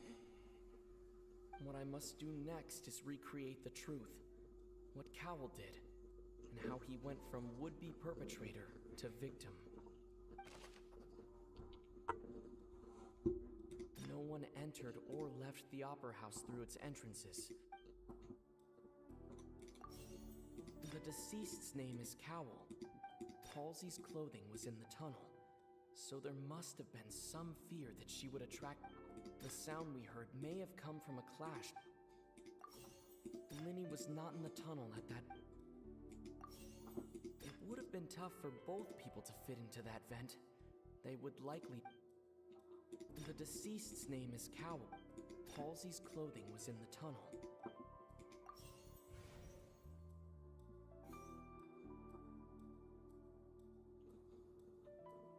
Linny was not in the tunnel at. It would have been tough for both people to fit into that vent. No one entered or left the Opera House. The deceased's name is Cowell. The deceased's name is Cowell. Halsey's clothing was in the tunnel. The deceased's name is Cowell. It would have been tough for both people.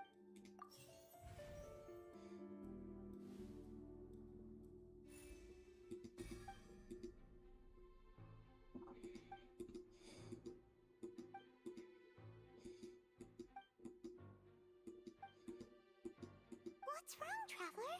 Are you still having trouble figuring things out? I see how it is. So this was all just a bluff. And here I thought you had something to show for it. But it seems you're still far from the truth. Look, since we're at a dead end, why not consider a different track? Just like the trick as it transpired, the end result must have been utterly different from the magician's initial design. If only we knew how Halsey disappeared. Well, that would be nice, but the tunnel only has 3 exits, and none of them seem very likely. And it's not like this is a magic trick where you can just make a real live person disappear. You know, like you did from that water tank, Lynette. Magic. Excuse my interruption, dear opponents. But do you not see that the crowd is growing impatient? There is no greater sin in this opera house than an awkward delay in the performance.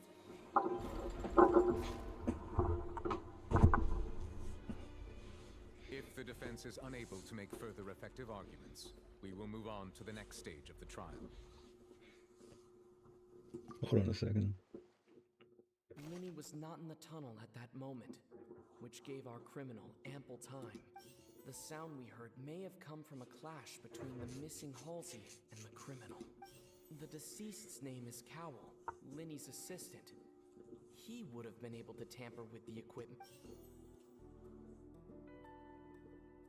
The vase was not broken by chance. It would have been tough for both people to fit. The vase was not broken by...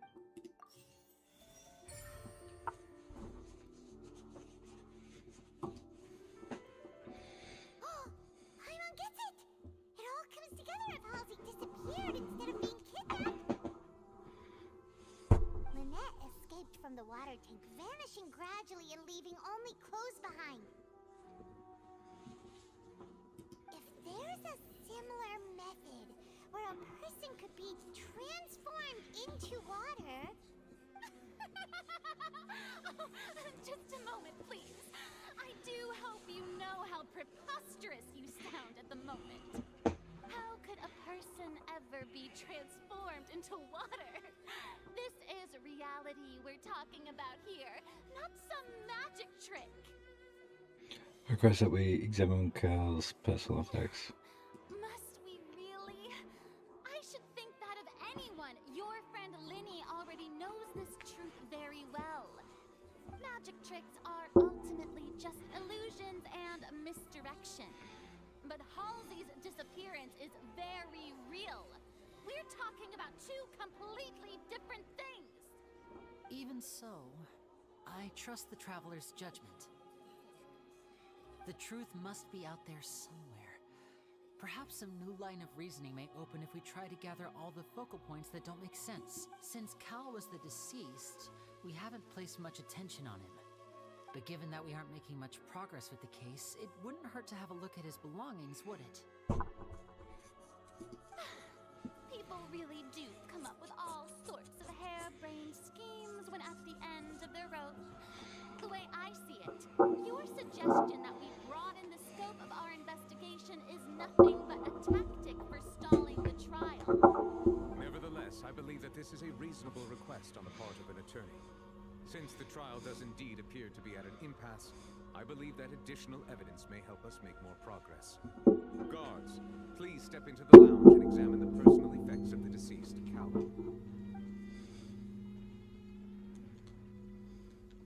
We are still examining the items, but we have already made critical progress that we feel must be shared with everyone post-haste. We discovered several test tubes of fluid within Cowell's baggage, each labeled separately. The notebook in his backpack claims that these fluids are water from the primordial sea. The primordial sea? The note's contents also indicate that Cowell belonged to an organization that sells illegal drugs and that he had an accomplice. The notebook has many entries concerning safe usage of these fluids, in which the keyword dissolve appears many times. One of these tubes was labeled Opera Epiclese, along with yesterday's date. It is empty. The notes also state that these dissolution properties work exclusively on people from Fontaine. It's likely that Halsey was chosen as some sort of test subject. As such, we believe that the defense's hypothesis is, in fact, supported by sufficient evidence. You've got to be kidding! People dissolving into water? Could something so ridiculous actually be true? Wait a moment. This reminds me of a certain prophecy, but it's just a coincidence, isn't it? Huh. If people can become water, does that mean that the water tank's real use was as a means to hide water stains? And if Cowell was targeting that girl... Wait just a minute. Could that mean... You two, with me, quick! Demoiselle, wait! What about your partners? Let's go. Just trust me. Order! Order! It is undeniable that further examination of the deceased's personal effects has yielded some surprising results, but we cannot yet verify the veracity of these clues. Still, let us assume that these clues are indeed authentic, albeit with the understanding that Ms. Halsey has yet to be found. Guards, please continue examining the items along these lines. Mr. Linney, it appears your hypothesis is supported by the evidence, so please continue speaking. Of course. Thank you, Your Honor. If we uphold this hypothesis, I believe that many of this case's seemingly unrelated clues can be connected together. Right! Like the metal hook! That one didn't make sense at all. Let's think about this. Cowell's methods must have something to do with that water from the primordial sea.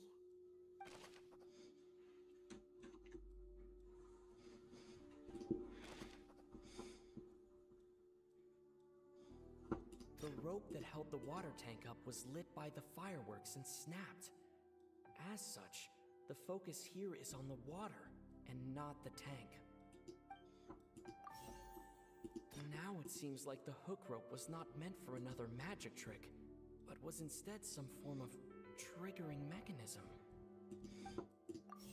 The water from the primordial sea should... The deceased's name is Cowell, Linny's assistant. Lynette was in the magic box on stage the entire time. I remember there was something else within the inner...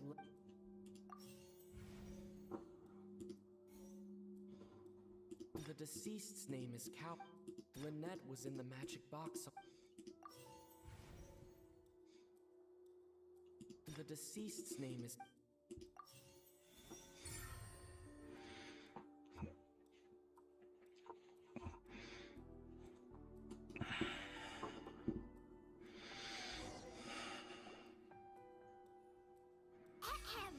It's Ace Detective Paimon's time to shine again!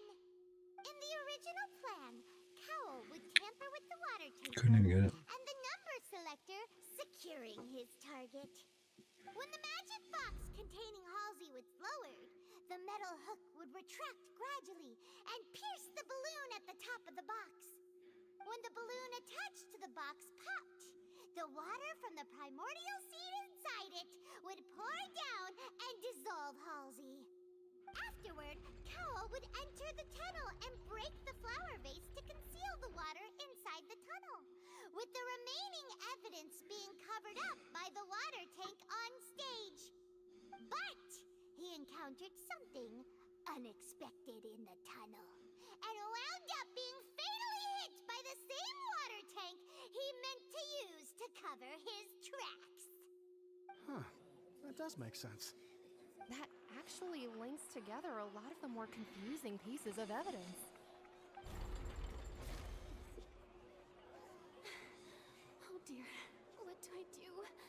Even I think they sound convincing now. Have I falsely accused an innocent person? What a humiliation. Now, it seems like the only point of contention remaining is the exact circumstances that led to Cal's death. His notes mentioned he had an accomplice who could be related to the situation. On that note, the guards have just contacted me indicating that they uncovered new evidence. I shall now invite him on stage to share it with us. Thank you, Your Honor. We were just inspecting the luggage of the other people involved in this case. And we found an identical sample of the water from the primordial sea among Linny's personal effects. What? That can't be. Oh, I see. Well, how wonderfully comedic to have your own counterattack only to come back and wound you. Does this not clear all doubt? My dear citizens, my loyal audience, allow me to present my reasoning and bring this performance to a swift close. Linny did not need to take part in the dissolution of the young woman at all. Indeed, he did leave the scene via the vent.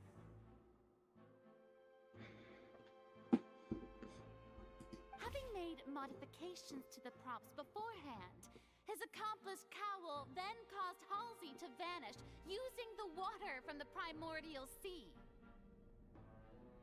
But upon his return, in cruel avarice, Linny desired sole credit and prepared to do away with his partner in crime.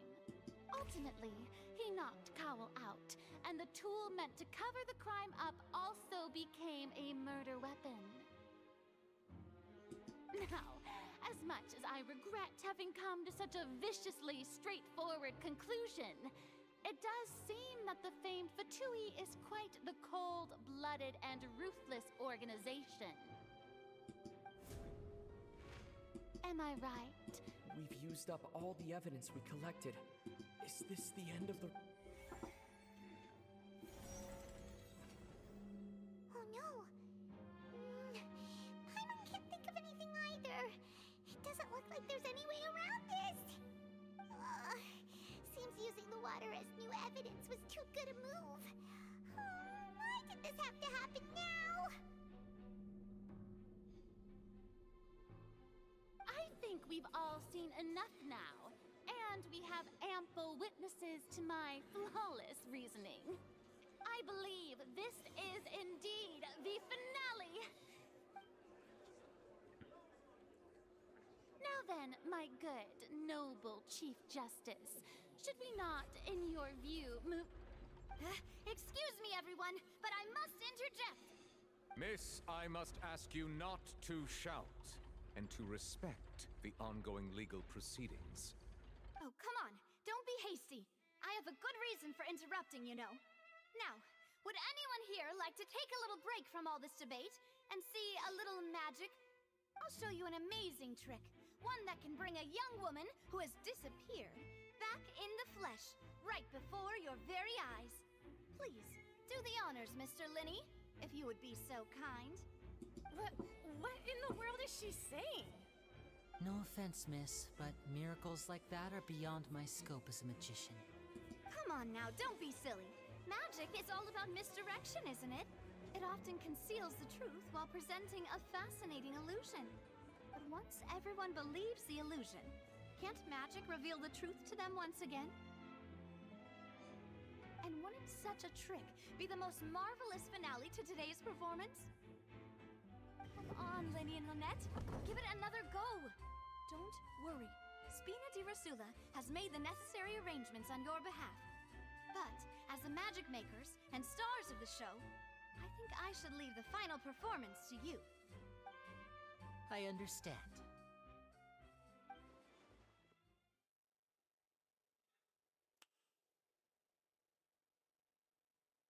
And voila!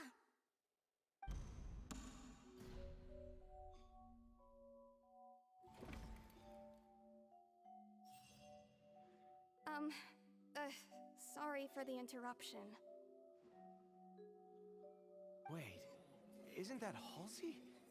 So the whole thing about people dissolving wasn't true after all? To be clear, I'm only here because this person told me that if I testified, the merit of doing so would lessen my sentence. I was hiding outside this room listening to the proceedings because I was afraid that I would be the one put on trial. I was just feeling happy that no one had noticed me, and then before I knew it, she caught me. That'll teach you to underestimate us three. Where should I begin? I'm sorry. I'm the one who killed Cowell. I admit it. What? Why? Firstly, my name isn't Halsey. It's Lillian, and I'm originally from Mondstadt. I heard that Linny's show was gonna be a real thriller, but I missed the chance to buy a ticket, so I stole one. That's how I make a living. I steal stuff here and there, and I'd never been caught before. But I was noticed at the harbor a few days ago, and I barely got away. Linny was the one who caught me in the act. Hey, no wonder you look familiar. So you were the thief. Liddy even mentioned that you were pretty skilled. Well, and I thought that would have been the end of it, but then the number selector chose me. He even mentioned the Fortress of Meripede. That's a prison, isn't it? So you can imagine how shocked I was. I thought he was onto me for sure. So I played along with the show while looking for an opening to flee, but then I got water poured on me for no reason, and then someone jumped into the tunnel to nab me. I wasn't going to take that lying down, so I knocked him out and stuffed him into the box. There was nowhere to run from there, though, so I had to change my clothes and hide in a box containing performance costumes. I slipped out after the first guard arrived at the scene and continued hiding inside the opera house. Can a person even hide in there? But I swear, I didn't know that the water tank would fall down. Really, I swear it. Had I known that, I wouldn't have put him in the magic box. I may be a thief, but I'm no killer. Well, that makes everything pretty clear now, doesn't it? This time, we need to tell the entire story from Lily-Ann's perspective.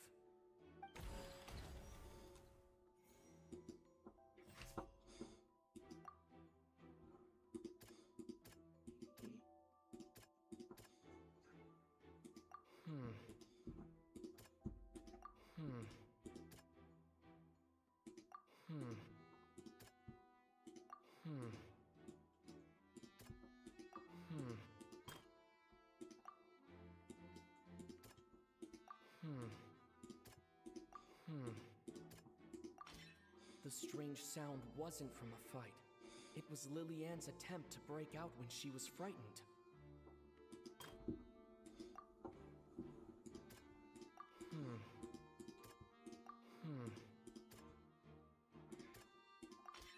The flower...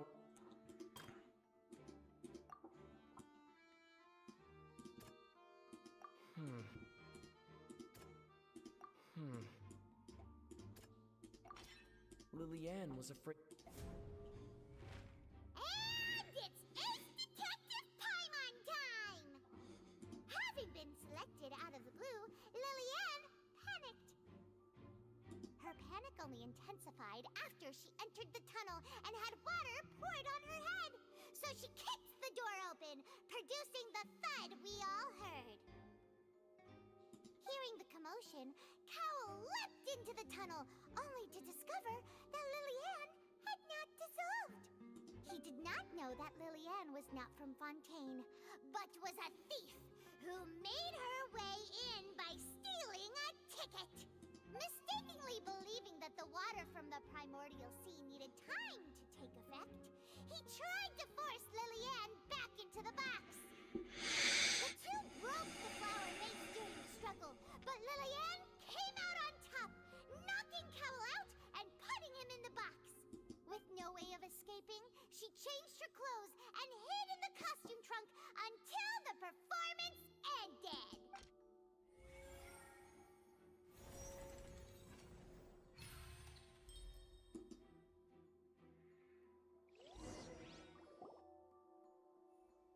She knew that she would have to go through guard inspection if she tried to leave afterward. So, she has been trapped in the Opera House these last 2 days. She had already become desperately hungry by the time we were chatting over macarons. So, she swiped 2 of them right under our noses. Talk about a sneaky thief. At this point, all the events that happened in the tunnel have now come to light. Ah, so that's the whole story. Bravo! Bravo! Now then, Lady Farina, do you wish to speak against the defense's statements? Please answer the question, Lady Farina. Also, if I may add, the trial has not yet ended. As such, I request that the prosecution not leave the room before the proceedings have concluded. What? Are you reading my mind now? No. I have no further arguments. I admit defeat. But really, could you at least have left me with some dignity? Wow. Look at that. She's like a deflated balloon now.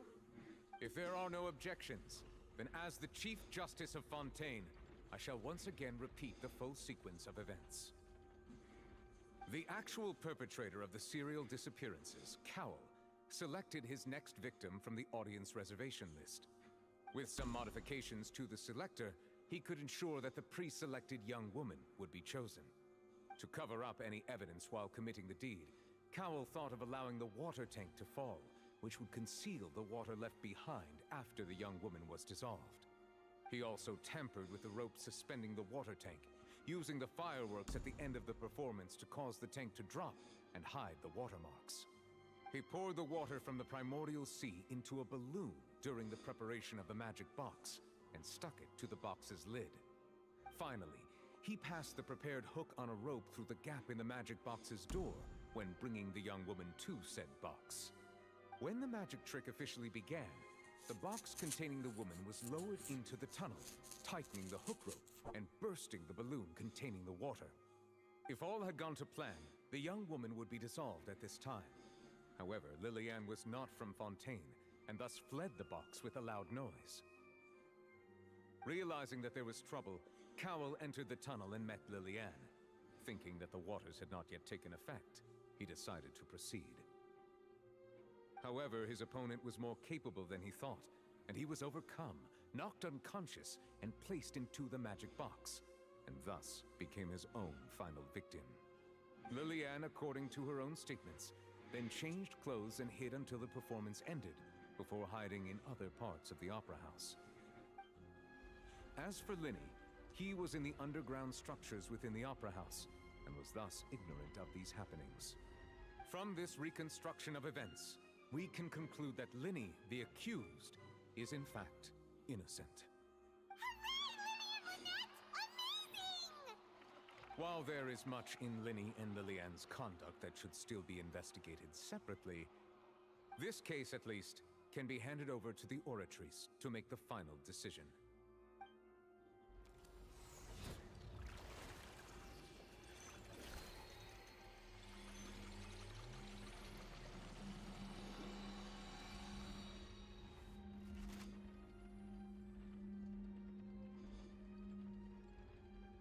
As such, Linny and Lynette are officially declared not guilty.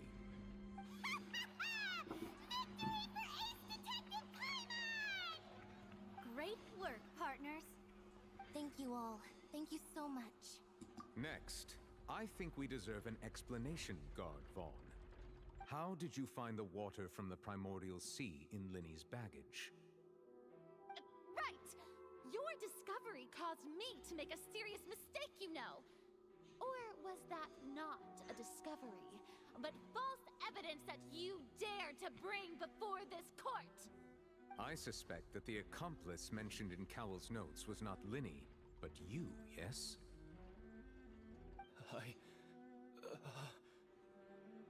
I'm sure you know what you must do to lessen your sentence. Speak quickly! Unless you want to earn yourself a one-way ticket to Coupon Town. I was just following orders. We were supposed to place blame for the serial disappearances onto Linny, and thus cause suspicion to fall on the Fatui. The higher-ups said this was the best opportunity to do so. And now that your plan has fallen through, and the secrets of the water have been revealed, you have become a liability to said higher-ups, yes? Therefore, you would be wise to tell everything you know, and seek the protection of the guards. Yes, I'll tell you everything I know. Our boss discovered that the water can cause people to dissolve. It can also be made into a potion, which when extremely diluted, can cause people to experience unforgettable exhilaration. We've been in this business for a while now, and have made decent more off it. The disappearances were also the boss's idea. I mean, this is the boss we're talking about.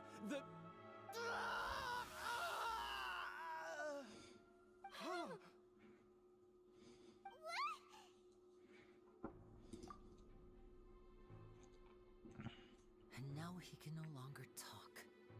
Such ruthlessness. I shouldn't have expected any less of them. An outrageous act. All present, please submit to inspection immediately.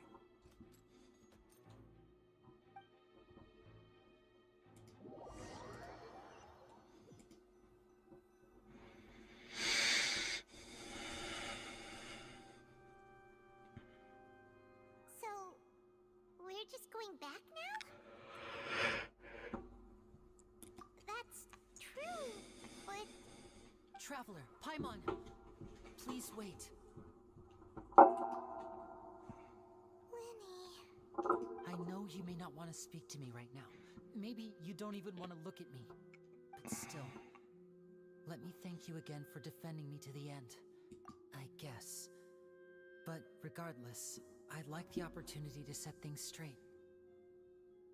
I didn't approach you with any ulterior motives or ill intent. I've spoken to you as myself, just plain Linny this entire time.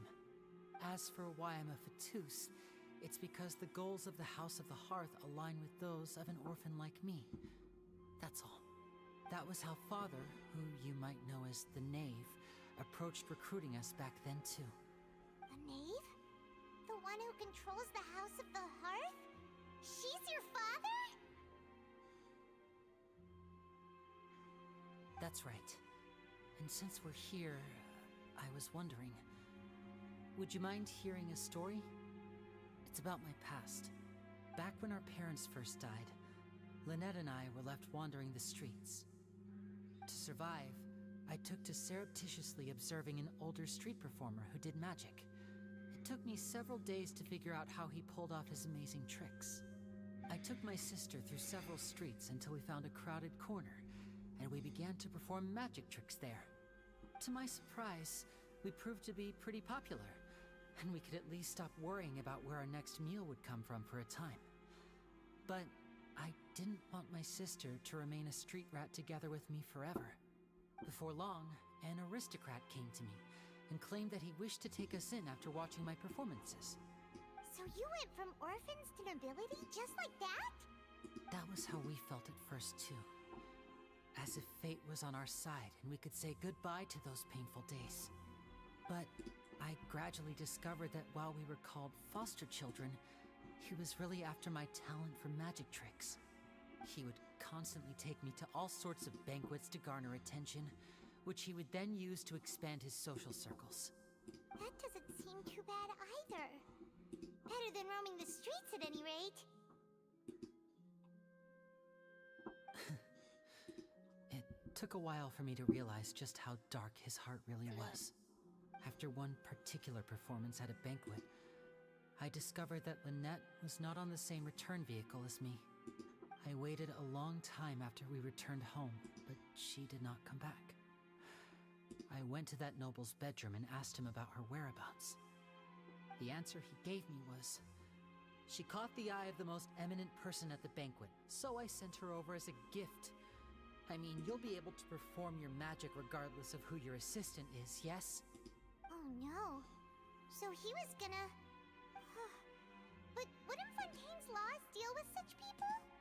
As far as outsiders are concerned, this is a relationship akin to adoption or foster care, and they have their ways of escaping the eye of the law.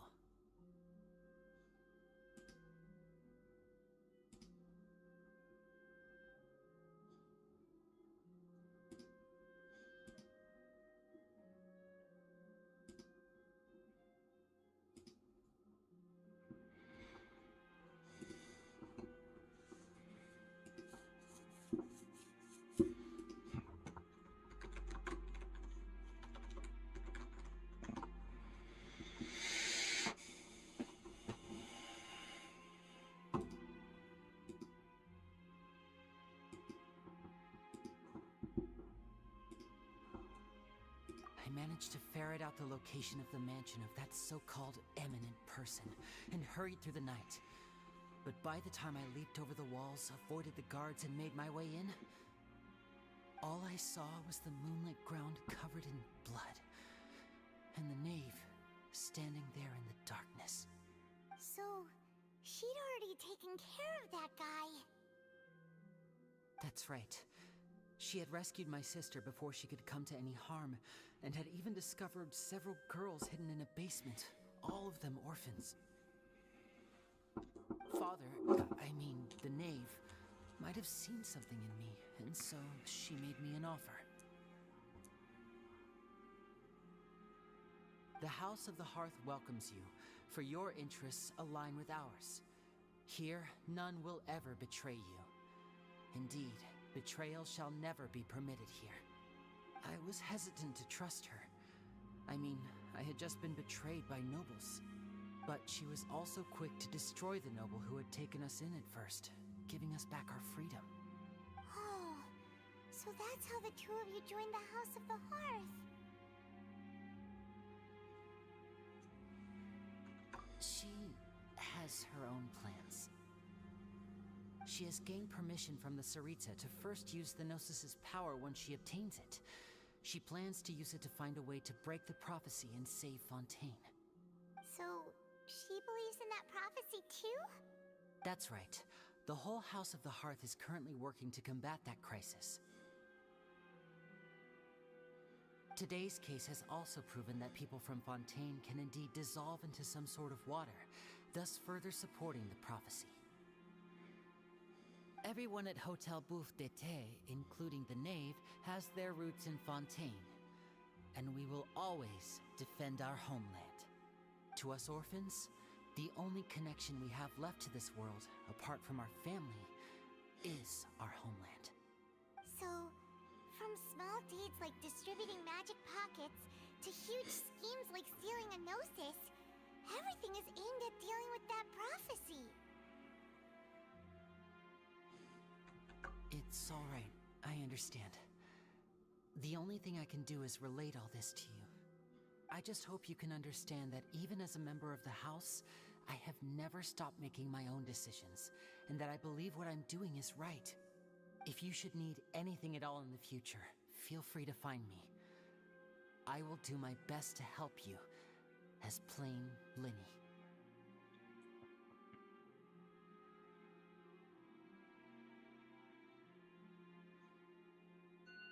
Why do people say bless you when I sneeze, but get angry when I fart?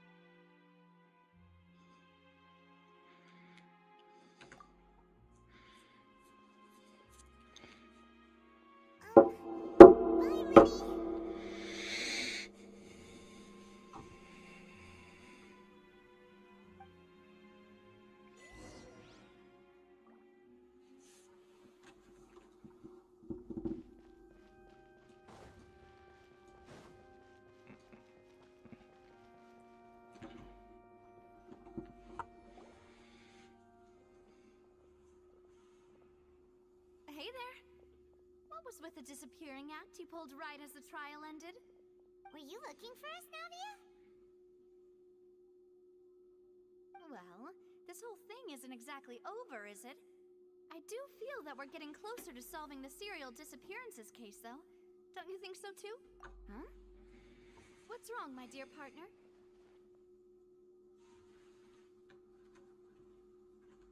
Besides, are you sure we're the ones who can crack a case that's been cold for decades now?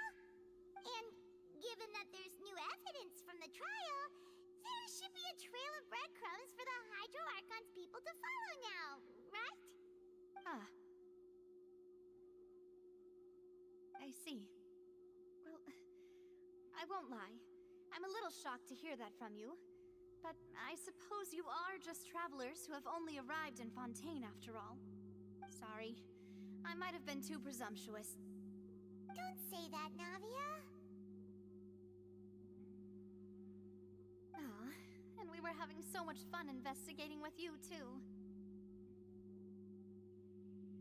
It was like having new waters flowing into a stagnant mire, causing new hope to spring forth, and the reflection in the murk to become clearer. Sorry about that. I'm a bit prone to nostalgia. Don't mind me. Wait, shall we have a farewell meal? You know, to commemorate our time as partners? Huh? Do we really need to get that formal? Well, guess you really did treat us as partners, huh? Well, I'd just like to have a proper ending to every important memory. That way there are no regrets later. Anyway, it would just be a meal, so it shouldn't take up too much of your time. Well, if you say so. You don't have to twist Paimon's arm. If Boss Navia's treating, you Paimon in! Oh, wonderful. In that case, why don't we return to the Court of Fontaine and head to the Hotel de Boer? I believe we'll make it just in time for dinner. All right then, let's have our farewell meal.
Anyway, I think I'm gonna